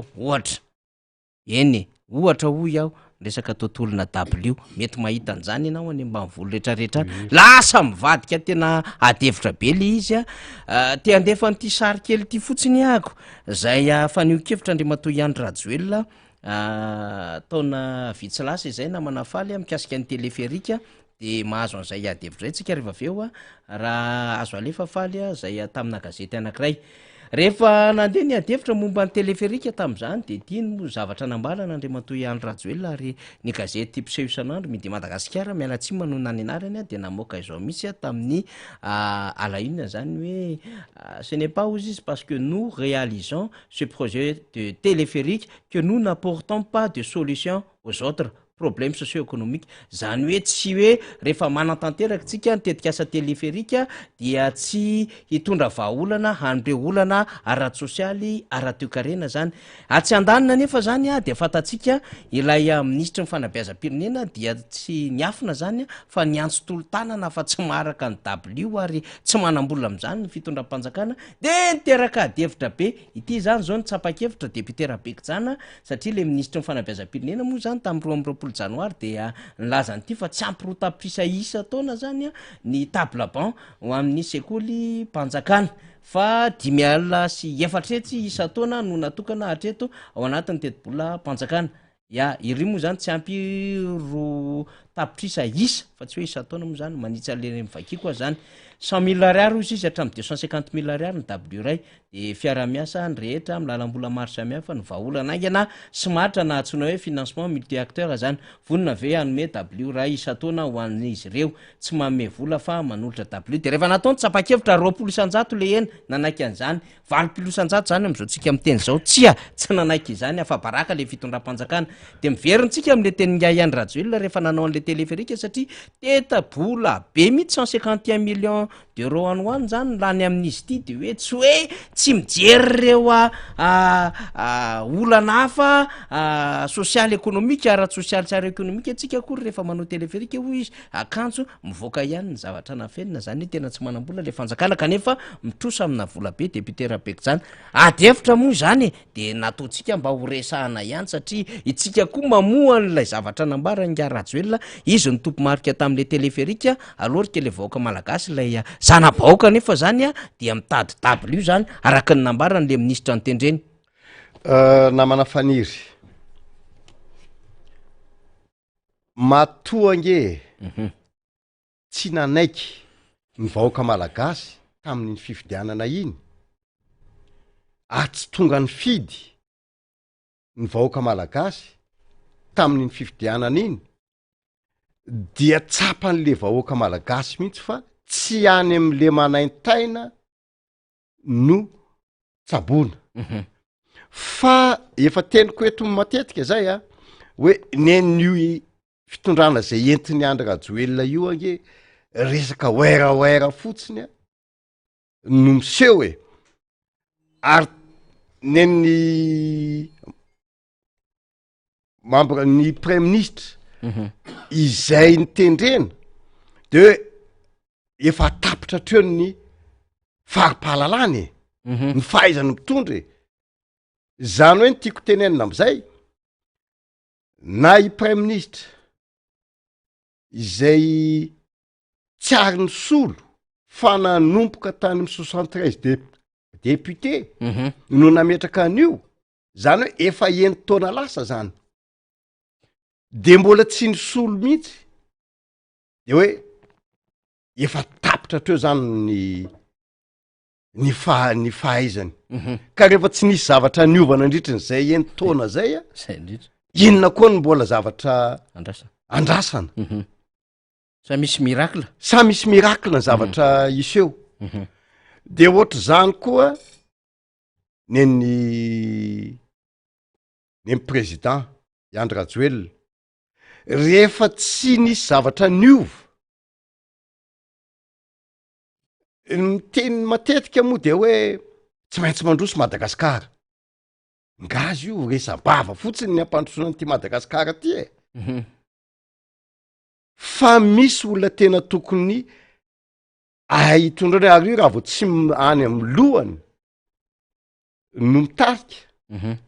de zava-poana manaraka aty amin'ny rambony aty ambany aty ka ny tiako tenenina am'izay dia le any am'le zavatra marary le vahoaka ohatra zao matoa mivoaka reny resaka tambajotra serasera reny hoe resaka table banc izahay solombavam-bahoaka tena tsy efeniko ny district na parafaravola teneniko noho ny tsy fisiny le table banc dia nanokana teti-bola ho atokana ho an'ny tao misiady izay tsy ny maintso ny mena roapolo isaky ny commune table ban zany hoe efajato sy efapolo sy efajato table ban zany natolotry ny solombavam-bahoaka ho an'ireo commune reo satria tsapan'le solombavam-bahoaka fa mbola betsaka nge manoratra any amboniny latabatra ary ny zavatra nagaga tamin'ity fitondram-panjakana tya de am'le oeraoera fanotrano a ny vita fa ny ao anatiny a na table ban ary tsy misy ohatra kaiky fotsiny zao tamy tapabolana a nanolotra fanomezana ho an'io commune Ambatomainty io nanolotra ciment sy vy anamboarana anampina an'le ray aman-drenin'ny mpianatra nanamboatra salle de classe izahay de ny zavatra mampitabataba le ray aman-drenin'ny mpianatra de hoe ny table ban tsy misy fanotrano zany ho vita le ray aman-drenin'ny mpianatra ao anatin'le fahasahiranana de tsy jeren'le fitondram-panjakana akory na ny directeur régional na chef Cisco fa de ny ray aman-drenin'ny mpianatra no asina manangana an'le trano a de ny tenako volako manokana mihitsy a no nanampiana an'le ray aman-drenin'ny mpianatra anao an'le salle de classe de io mbola mangataka aminay koa zany izy amy tenako hoe mba apivo table ban io monsieur le député midika zany fa le fotodrafitrasa zay ataon'ny fitondram-panjakana tsy tafapaka any anatin'le salle de classe fa ivelany fotsiny zany ny tsaratsara endrika sy lokony zay no hoe oeraoera fotsiny le fitondram-panjakana ary ny zava-misy de le vahoaka madinika any am'le mpianatra mihitsy a no victime zay zany ny namana faniry ny zava-misy zany hoe raha ireny aloha zany a misy teti-bola hafa ihany na vola azo indrama hafa ihany zany mety mahavaolana amin'iny tendramatominitra iny fa isaorana azy koa moa zany na makibatsilana an'iny eo ihany le incompétence maro samihafa zany fa mitarika fahafahambaraka ho an'ny fitondram-panjakana ny zavatra ireny ary manebaka mihitsiny a am'le tetikasa amin'ny filoham-pirenena zay mety hoe tena vola be tsy toko tsy foroana na hatram'le prédateur 14 millions d'euros ara sy ny sisa kanefa atokay misy an'le tena filana fototry ny fanabiazana tena tsy vita fa tsy miatraika any am'le vahoaka malagasy sy any am'le sahirana nge faniry zany vahoaka zany tena ao anatin'le fahasahirana ary tout secteur mihitsy jereo fotsiny resaka jirama io milaza ny filoham-pirenena tamy fotoan'androny fa hoe ao anatin'ny 70 andro tsy maintsy voavany olany jirama de zao ndre de nomena 100 andro indray a ary nysoloana mihitsy ny ministra fa ijera kaiky ny jirama voamay tena mitotongana le resaka jirama kana mba tonda zaka manokana fotsiny na kana parafara-vola tena ilainy zay na tonga solika satria nisy 3 andro herinandro tsy misy jirama tsy mirehetra ny jiro sy rano de modina tonga solika fotsiny ndray alina sy ndray atoandro fotsiny a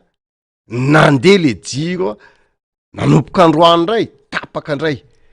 ary mikainkaina ny vahoaka amin'ny resaka jiro ao an-tanambe tapitanàna ny resaka insécurité fa etsy-andanina ny jirama tsy mandeha tao parafaravola tapitanàna miteny zareo hoe resaka groupe tsy nandeha nangataka izay tany amin'ny ministre ny angovo nandefa groupe zareo groupe vaovao misy groupe vaovao na andeha herinandro le groupe zao ndray tapaka ndray izy noho ny resaka solika ka le fitondram-panjakana mihitsy tsy mahay migerea an'io resaka jirama io efa ny subvention nangatany a zay ny laninay tao amin'ny anteny meram-pirenena ny 500 milliards d'ariary hoe isubventionnena ny jirama nefa teo ihanyny teo dika zany fa tena tsy fantatro na hoe le fitondram-panjakana mihitsy ny tsy mahay ny asany afa nge tamin'ny andron'ny président Marc Ravalomanana zany namana faniry tamin'ny androny Rajonary mampianana farany teony mbola tsy njala ohatr' zao ny resaka vahoaka malagasy am'ty resaka jirama ty fa zao vao mailalina ny fijalian'ny vahoaka amin'ny resaka jirama jiro sy rano io eny ary maraparantsika satria efa ambadika eo ny député Mamy Rabendrina Andriamato Rabekijana Solofery Solombavam-bahoaka namparafaravola moa ianao fa itsika miresaka misehatra ihany zany zay everina fa tena akasika mivoaka malagasy ihany koa akoatran'ny hoe misy vaovao tena tsy azo elantsika mihitsy satria ny kidinapinina ny zavatra iainany tatsany ambanivoly sy ny rehetrarehetra any zay mahafinaritra an'ireo solombavam-bahoaka zay miakatra eto amin'ny fandarantsika satria misy zavatra maro be vaovao any ambanivoly any tokony fantatry ny rehetra na fitondram-panjakana na ihany koa mipampalala vaovao na isika samy vahoaka dia rehefa miakatra tahaka izao zany solombavam-bahoaka de miresaka an'ireny dia samy mandray an'izay vaovao sy tokony hikarotrevitra aingana zany fa tena potika le fiainan'le malagasy fa rehefa miresaka an'izay fiainan'ny malagasy zay ihany moa zany tsy afa miala amin'ny fifidianantsika zany satria ho avy ny fifidianana atoato ny député Rabekijana mino fa manana hambary ianao momba ny fanavaozana isa-taona ny lisitry mifidy sorabetsaka namana faniry ary zay le tena fiara-miasa ary zay ny tombony ananantsika an'ity fampitomba-vao an'ty resaka MBS ity satria ny olona rehetrarehetra any ambany ravikazo any de miondana an'io MBS io daholo sy ny radio mada nanomboka tamin'ny volana Desambra ifarana amin'ny 15 février ny fisoratana anarana ao amin'ny liste électorale na RAL ny fifidianana raha ny tety andro tsy maintsy ho isy amin'ity taona ty efa nisy zavatra lesiko hitatsika tamin'le fifidianana filoham-pirenena teo ka de ho avy ny fifidianana solombavam-bahoaka sy ny fifidianana conseiller sy ny maire anivon'ny commune rurale sy ny commune urbaine eto dia manainga anareo vahoaka malagasy mba hijery akaiky sy soratra anarana ao amin'io lista izay nasiana fanovaozana io ka dia mitodika manokana any amin'ny faritra loatra distrikta Parafaravola ny tenako amin'ny 15 février ny farana io fisoratana anarana io ka dia manainga anareo vahoaka rehetra izay feno 12 taona mananjo hifidy mbola mitarika anareo ihany hijery an'io lisam-pifidianana io satria miainga amin'io lisam-pifidianana io no anehoantsika ny safidy ary anarenatsika ny zavatra tsy nety rehetrarehetra fa ity fifidianana ty dia fifidianana fanavotam-pirenena izy ty fifidianana fanavotam-pirenena zany hoe any am'le fifidianana satria any amin'ny miatraika any amintsika vahoaka izany fifidianana solombavam-bahoaka sy fifidianana ben'ny tanàna sy ny mpanotsaina zany hoe élection de proximité na ny vahoaka mihitsy no hijeren'ny olona hitondra azy sy hisafidiananareo vahoaka any amin'ny commune sy any amin'ny district de ny solombavam-bahoaka zany ka dia jerevo ny vahoaka ao anatin'ny districtna Parafaravola ny anaranareo satria mbola misy fepotona hatrany amin'ny 12 ny volana février ifafisoratantsika an'zany lista électorale zany ka dia izay ngamba ny teny farany ataoko namana faniry ka dia mampirisika anareo vahoaka rehetra ary mahereza ny am'izay fisoratana anarana am'zany liste électorale zany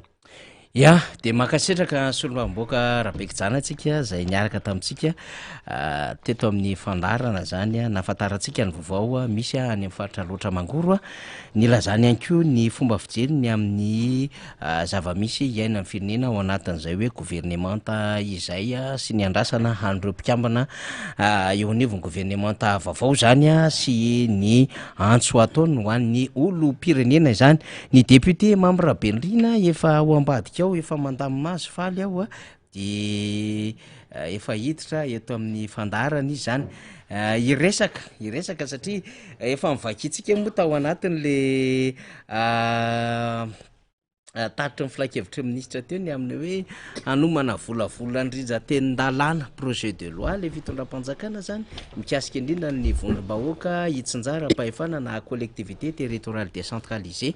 de mandehandeha mitsikaraka moa zay de mahita vaovao samihafa ny amin'ny hoe ahoana mety fomba fanoloana na fanomezana andraikitra satria tapitra mandahany be ny tanàna de ahoana fanoloana sy fanomezana andraikitra am'ireo mety ho tompona andraikitra samihafa amina délégation spéciale zany de ao resadresantsika zany tsaro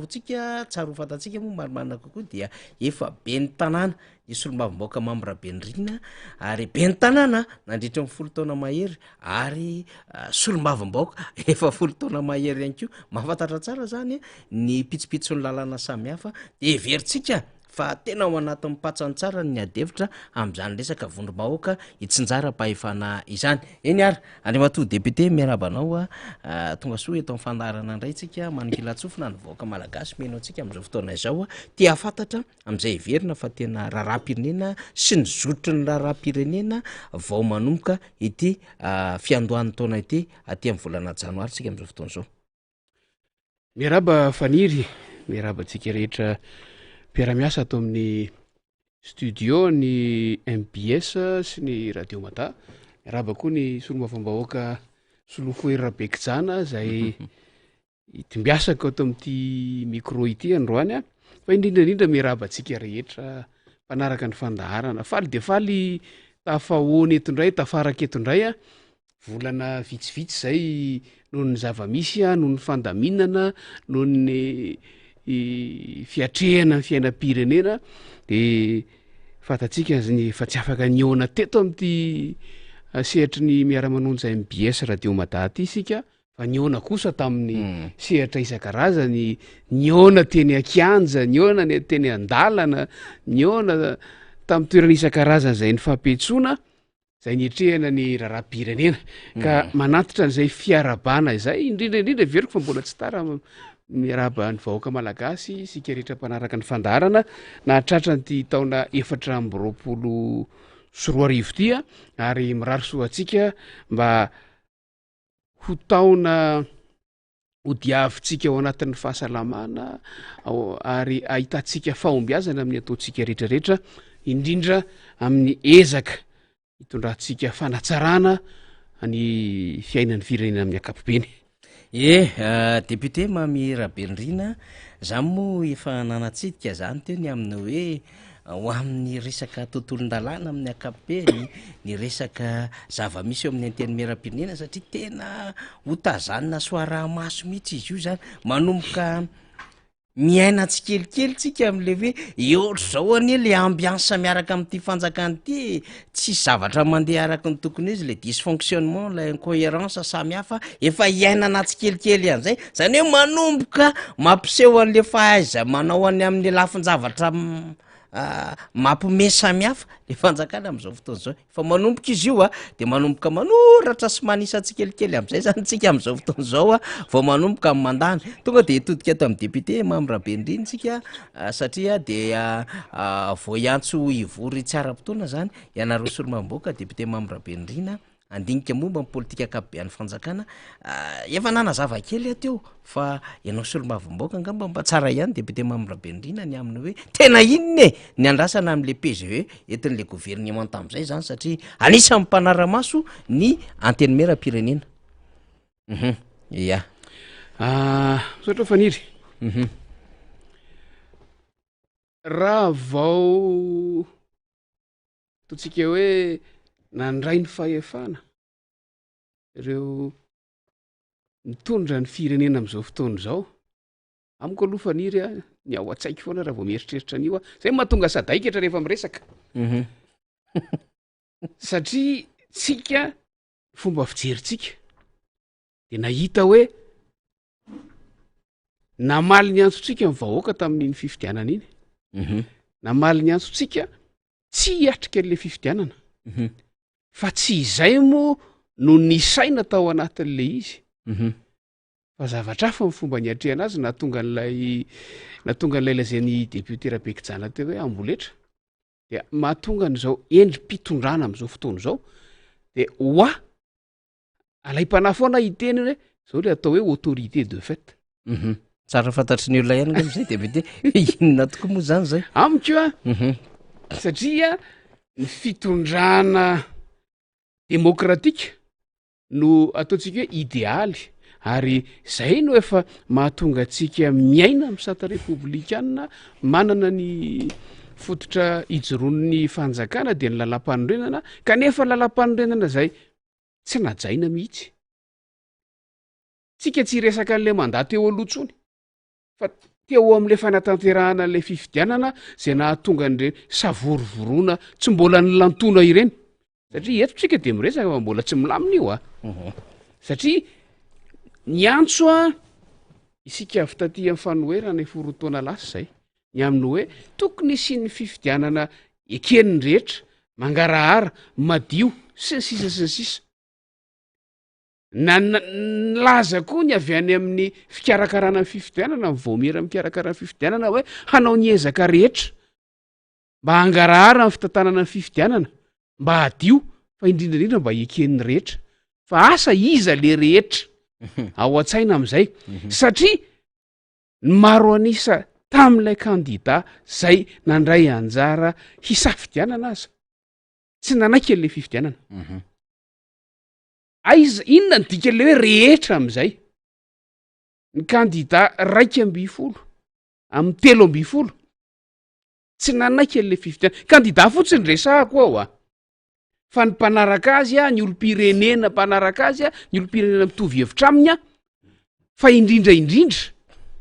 ny olom-pirenena nanohina ny antson'ireo kandida reo hoe tsy mety io fifidianana io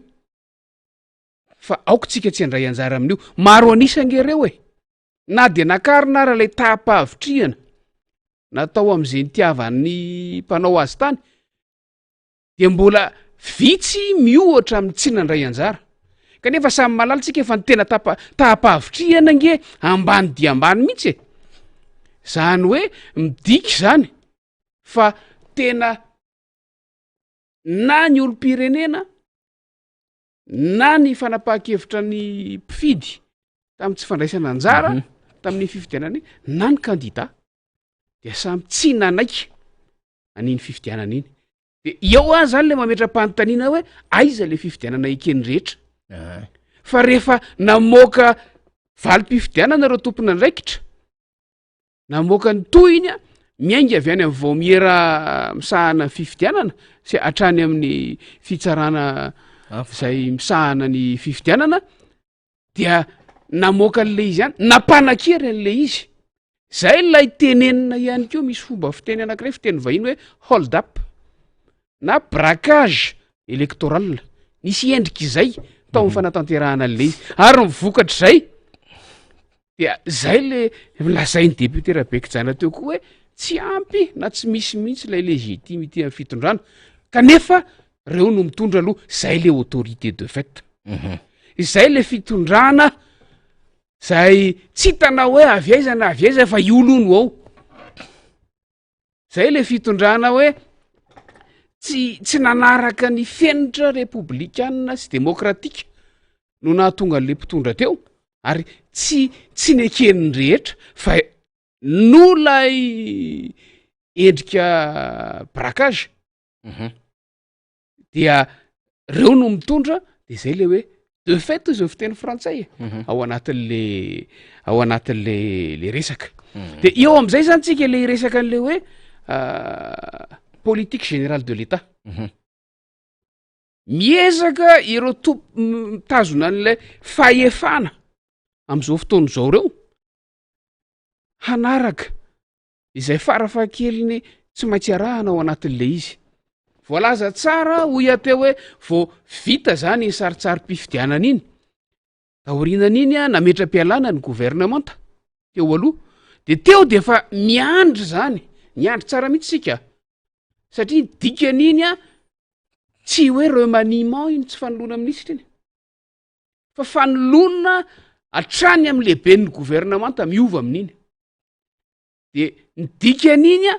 ary samy malatsika efa manda vaovao ny resaka eto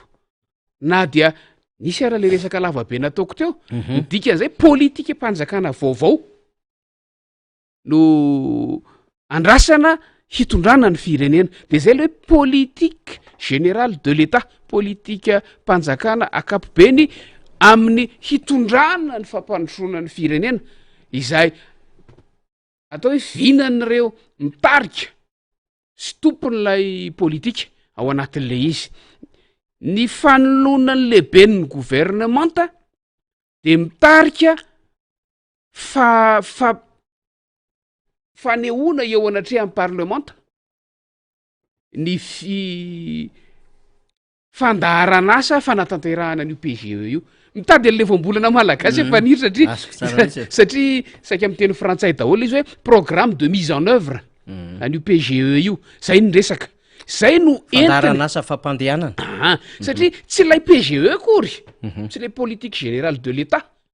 no entina eo anivon'ny antenimiera fa ilay programme de mise en œuvre hitondran'le gouvernement satria le PGE efa avoaka le fitondram-panjakana iny zany vinan'le mpitarika le fitondram-panjakana fa le hoe ahoana ny fomba natanterahana an'io PGE io no entina eo anivon'ny parlemanta raha tsy tonga eo anivon'ny parlemanta io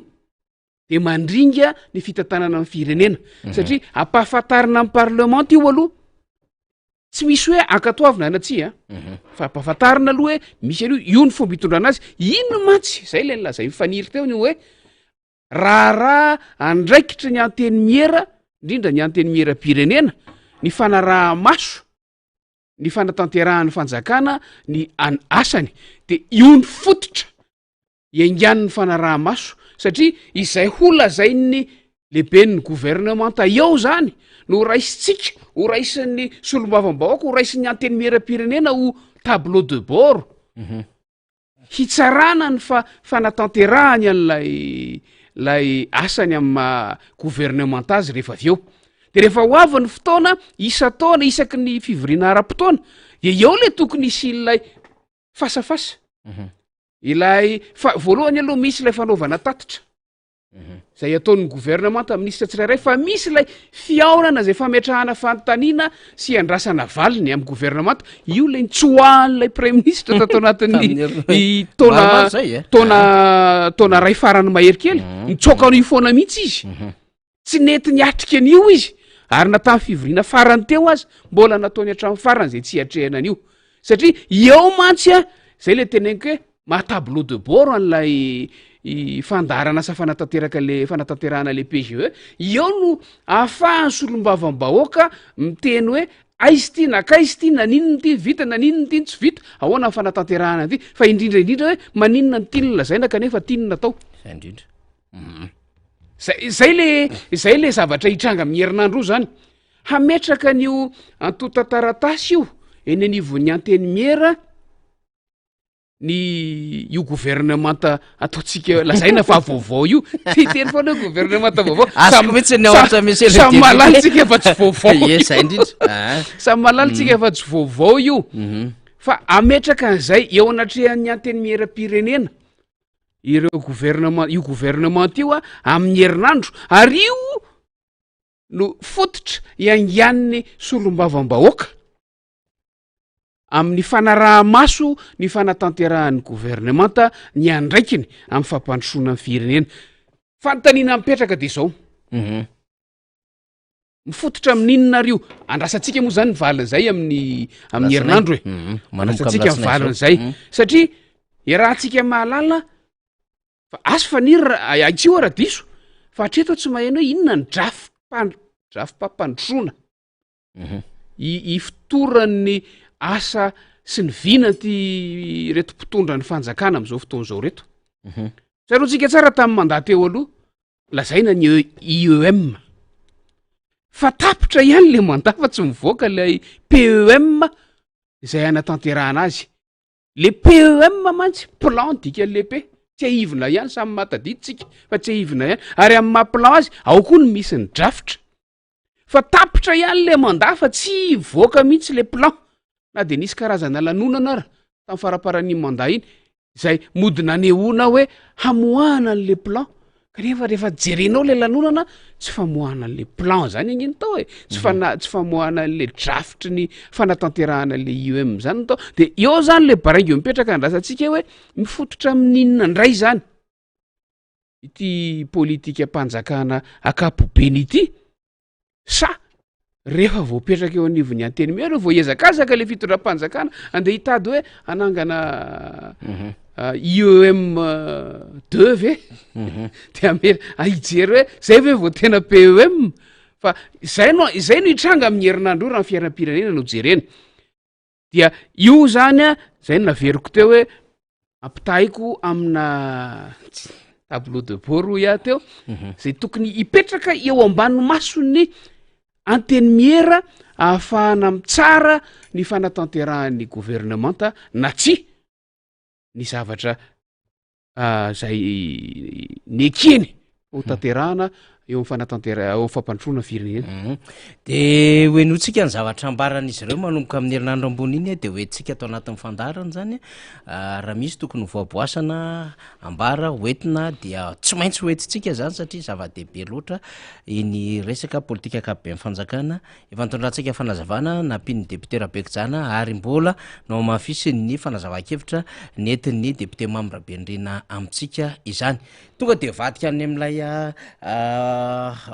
fandraisana fanapahan-kevitra am'le didim-panjakana depute Mamy Rabendrina am'le hoe momba n'ilay 2014 juin 20 ihany ko hodiniana amin'io session extraordinaire na hoe fivorim-be tsara-potoana ho anareo solomavim-baoka io ao anatin'le parlemanta zany momba ny vonim-bahoaka hitsinjara pahefana zany le ketrika mandeha zany de hoe ametraka PDS na tiana na tsy tiana zany de misy ny fikitiana amin'ny apahany zany samihafa de misy andiny nokitiana ao anatin'izay hoe lalàna zay mife ny vondrom-bahoaka parti tsinjara-pahefana zay zany dia ny amin'ny fomba fametrahana délégation spéciale ny amin'ny hoe mpiasa-panjakana de misy ny resaka mandeha any ambadimadika any amin'ny mety misy tsy mahafeno amin'ilay fitantanandraha raha-panjakana administration publique mpiasa-panjakana sasany ka tsy maintsy arindra sy amboarina zany de ampandalovina ny anteny miaram-pirenena ilay projet de loi zany ao arinan'izay zany vao ametraka andreo délégation spéciale zany ny eo anivon'ny fitondram-panjakana satria koa moa zany teo anivon'ny ACC de anisan'ny teny zany daholo nge motery lalalalan'le adevitra zany de avy any amin'ny ACC ny adevitra mandeha de mandalo aty amin'ny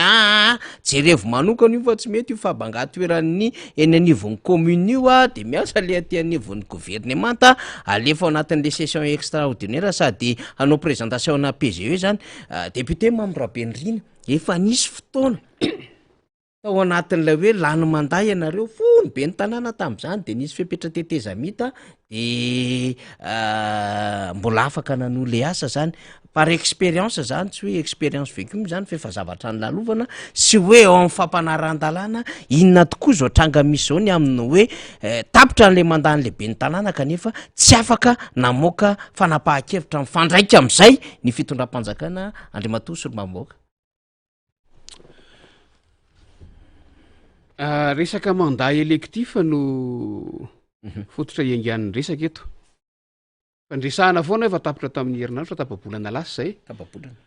zany hoe raha ny tokony ho izy am'izao fotoana zao efa olom-boafidy vaovao ny ataoko hoe olom-boafidy ny ataontsika hoe olom-boafidy de mibeny tanàna sy ireo mpanolontsaina ny tanàna efa tokony ho vaovao zany no mitatana ny commune rehetra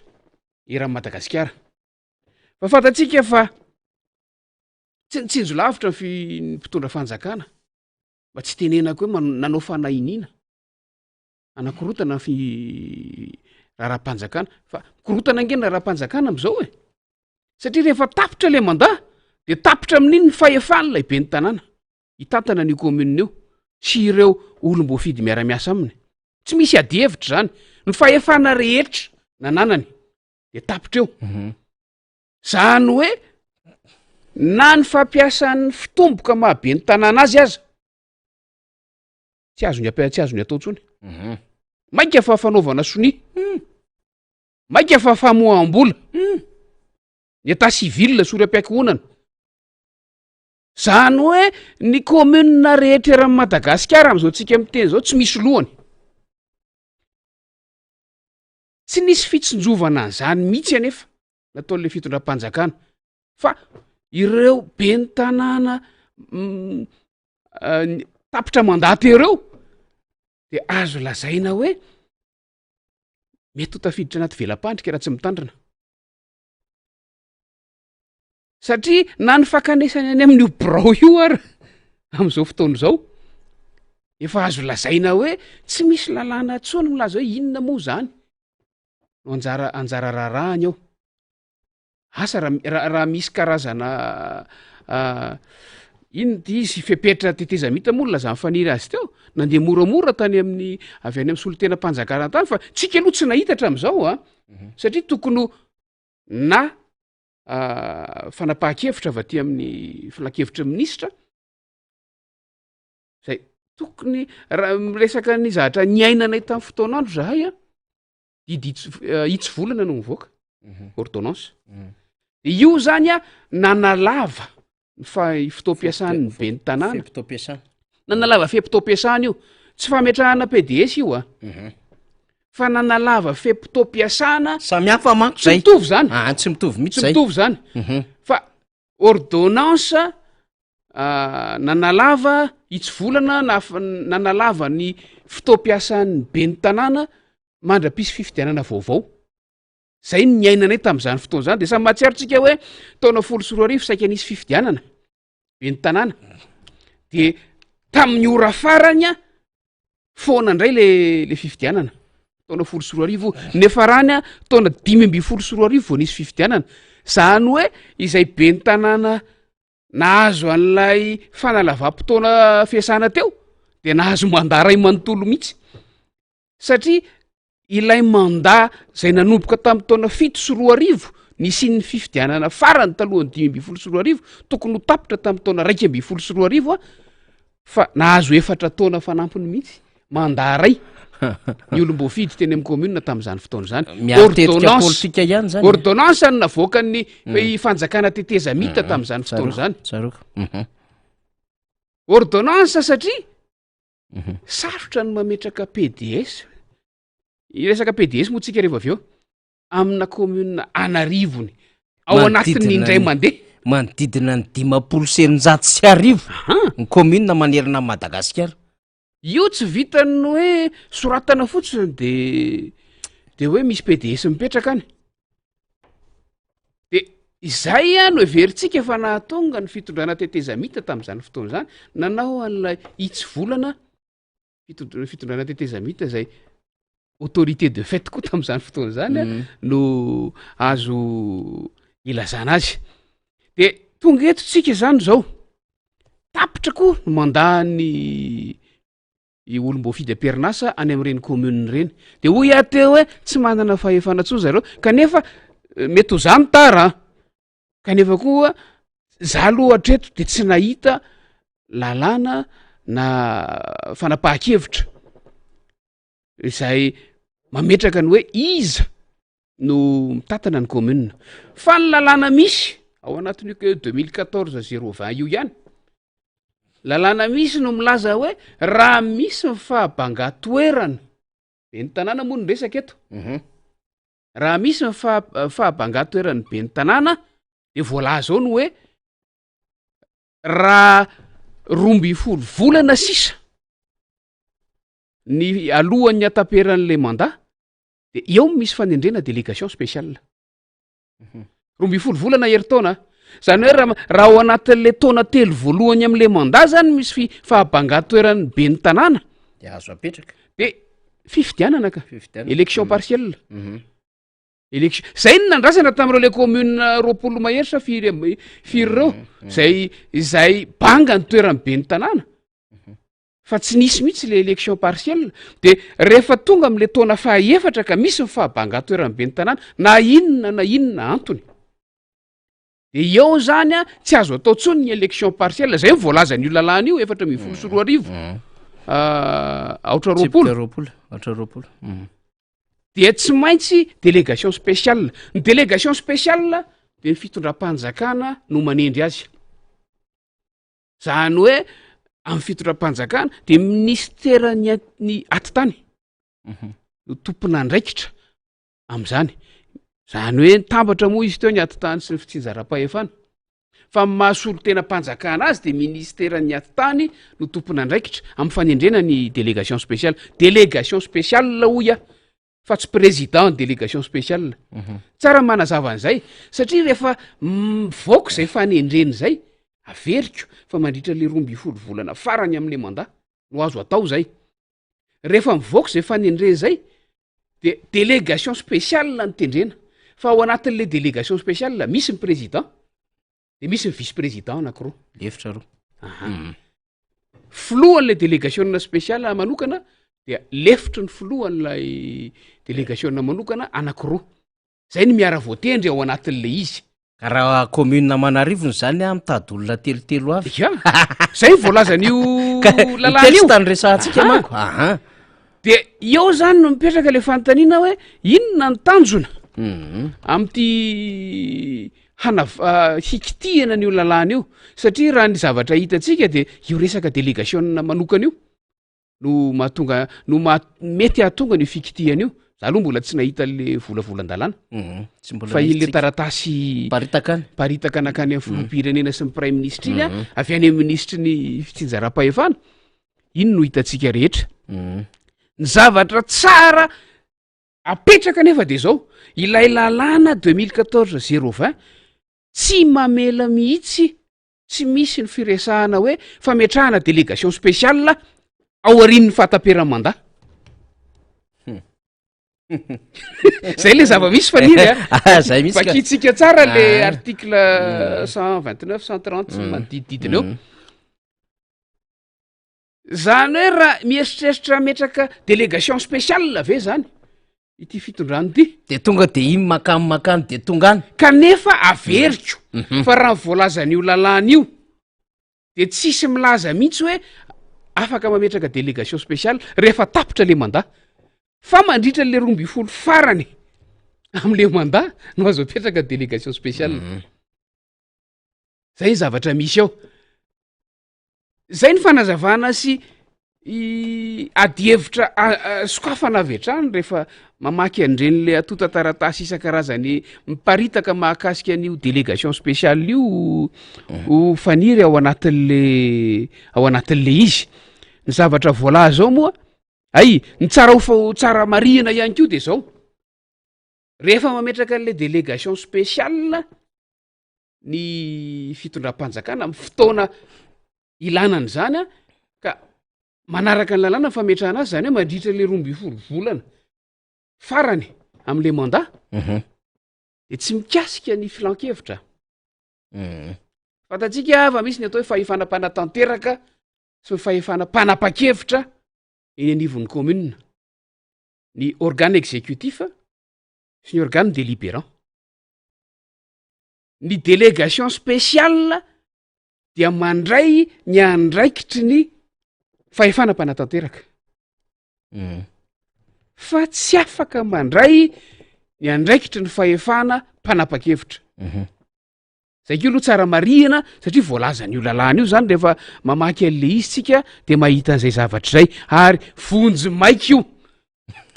atahorako vonjy maika ny voalaza ao hoe fahefana aona moa zany mandray ilay fahefana mpanatanteraka vonjy maika amin'ny mahavonjy maika azy raha tena vakitsika araka ny tokony ho izy le lalàna de tsy ohatry ny 12 volana io ary raha ohatra any amin'ny enim-bolana farany vo mitrango zay zavatra zay de tsy ohatry ny enim-bolana io satria isy fividianana rehefa avy eo fa zava-misy am'izao fotoana iainantsika de efa tsy misy mandat itsony tsy anatina mandat itsony ireo be ny tanàna sy mpanolontsaina ny tanàna ny tatana ny commune rehetra farany teo fa zay ny teneniko ary zay no ampitaiko amintsika rehetrarehetra olom-boafidy hoe sao manao tao foana any fa tsy efa voafaritry ny lalàna daolo ny zavatra rehetrarehetra sy ny ahafahana miantsoroka ny adidy fa sao misy hoe misy amehana ny nasala am'izao fa tsy maintsy miaina amy zava-misy tsika lefitry ny be ny tanàna aloha zany raha ohatra ka zohitsika zay resaka rehetrarehetra zay de satria na de efa tapitra raha le mandany lehibe ny tanàna no olom-bofidy fa reny no afaka mety hoe zay farany azo atao tsy afaka mamoaka voly reny raha ny tena marina raha tsy misy fahefana manokana omena azy zay fa niry raha fehezina ao anaty minitra vitsy a ny famakinany ireo andininy zay milaza momba n'io délégationna manokana io sy ilay taratasy hitatsika miparitaka androany teny amin'ny tambazotra teny izay fanolorana n'lay volavolan-dalàna ikitiana ny lalàna 4 aotra roapolo io moa zany tena hoarahantsika maso satria politika ny adevitra mety misy enjeu politika goavambe koa mandeha ihany zany amin'ny hoe manahoana ny mety endriky ny fifidianana ho avy eo sy hoe iza daholo no mikatsakatsaka hitatana sy hirorotsaka hofidiana eny anivon'ny commune lotsika ny adevitra zany de mety ho zay ngamba no mety hoe possibilité mety ho hita n'le fitondram-panjakana am'izay mety fametrahana akamakama sy ny sisa zay zany hoe olom-bofidy zany a okotehana ny lalàna hametrahana olom-botendry dia ao anatin'zany adevitra zany hoe zaka sa tsy zaka mpiasa-panjakana ampy sa tsy ampy mpiasa-panjakana zay mety manana expérience amin'ny administration publique hakan'zany andraikitra zany fa raha tsy mpiasa-panjakana angako moa misy afaka iteny amin'ny hoe olotsotra manana expérience ana administration publique eny anevon'ny vondrom-bahoaka paritra tsinjara-pahefana ho hitatsika eo daholo zany fa tsika moa zany rehefa misy fihetsika ataon'le mpitondra fanjakana de tsika mametraka fahamelona foana satria politika natao ndraindray mifepetra teteza mitana fandraisana fanapaha-kevitra ohatran'izao a dia eo aloha lay hoe tsy maintsy tereny lalàna hakafanapaha-kevitra fa eo ihany ko lay tsy maintsy fahamelona ho tsika so miaro ampitaka ihany zany ahafahana aloha zany manitatra sy manalafa mba ametrahana paipaikady politika so sanatren'zany zay manko ny tena olana monsieur le député so lasa mpanohatra ny grande ville rehetra eto Madagasikara ka mety anahirana n'le fitondram-panjakana l izy ka mandra-pahitana alternative zany na mety vaolana de aleo aloha apetraka le délégation spéciale eny raha ny tokony ho izy nentsika teto le taratasy fa isika moa tsy ny safidy andefa an'izay satria tsika koa dia mametraka ny fandaminana tsara ny fitondrana ny adevitra amarantsika député Mamirabenirina zany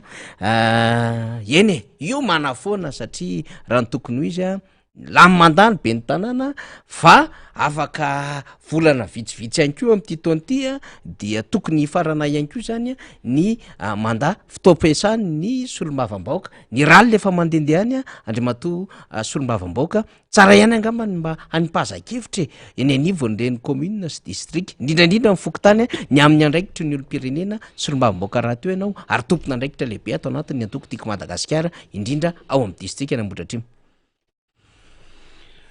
antoko velona ny antoko tiako Madagasikara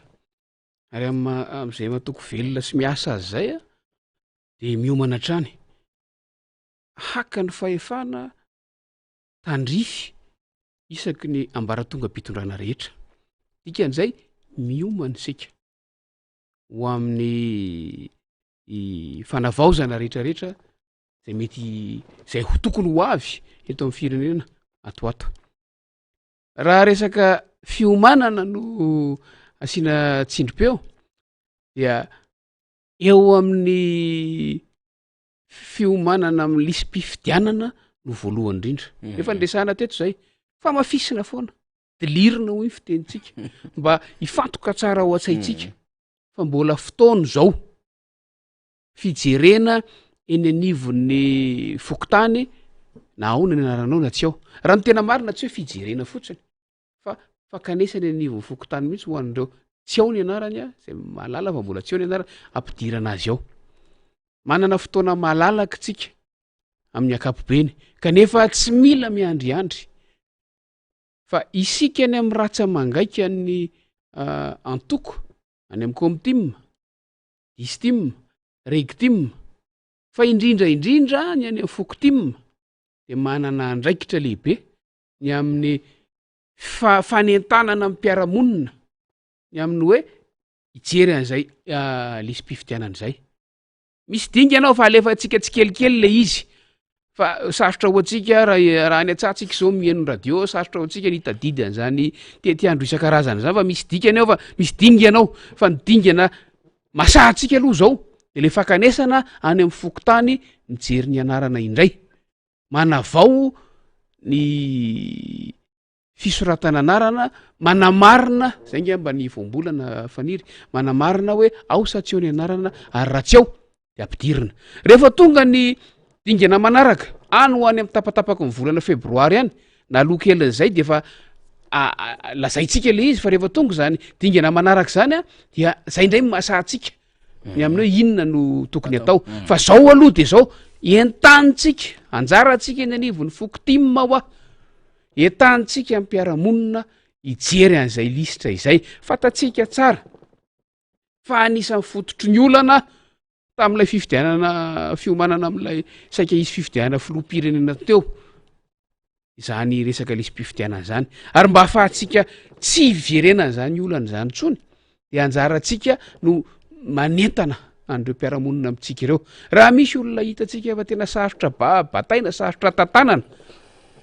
de anjara atsika mijery ny fomba rehetra zany ny andraikitsika eo amin'ny antoko e zany no idirana amin'ny antoko fa tsy hoe fananana niny karatra mahampikambana iny fotsiny no zay efa ela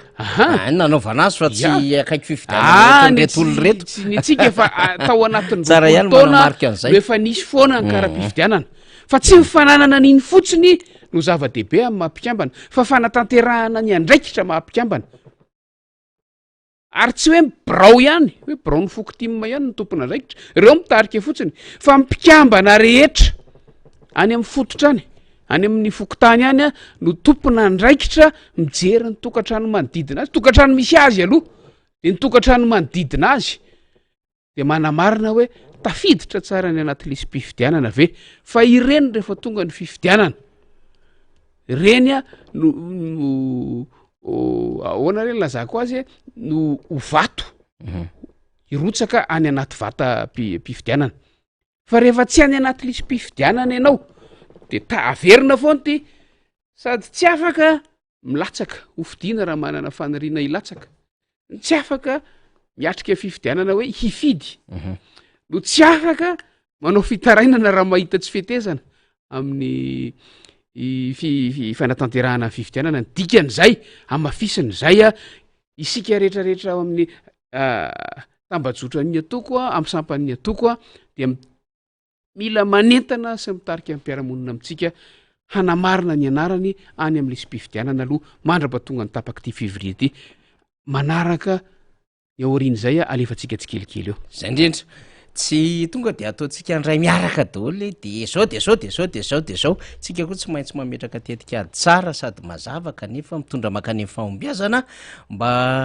tsy hatonga ny sasany a etraketraka na hanita-tsaina indray hoe satria zao no ataon'ny antoko tiako Madagasikara de zao ndray niketritretsika aloha mametraka famialona foana zany tsika satria raha-pirenena ny adevitra mametraka ny veloma finaritra ho atsika menakavy a zay nanaraka ny fandarina zany tam'ty atoandro ity a ny fandarina miara-manonja moa arahinao amin'ny fahitalavitra sy ny onjam-peo ny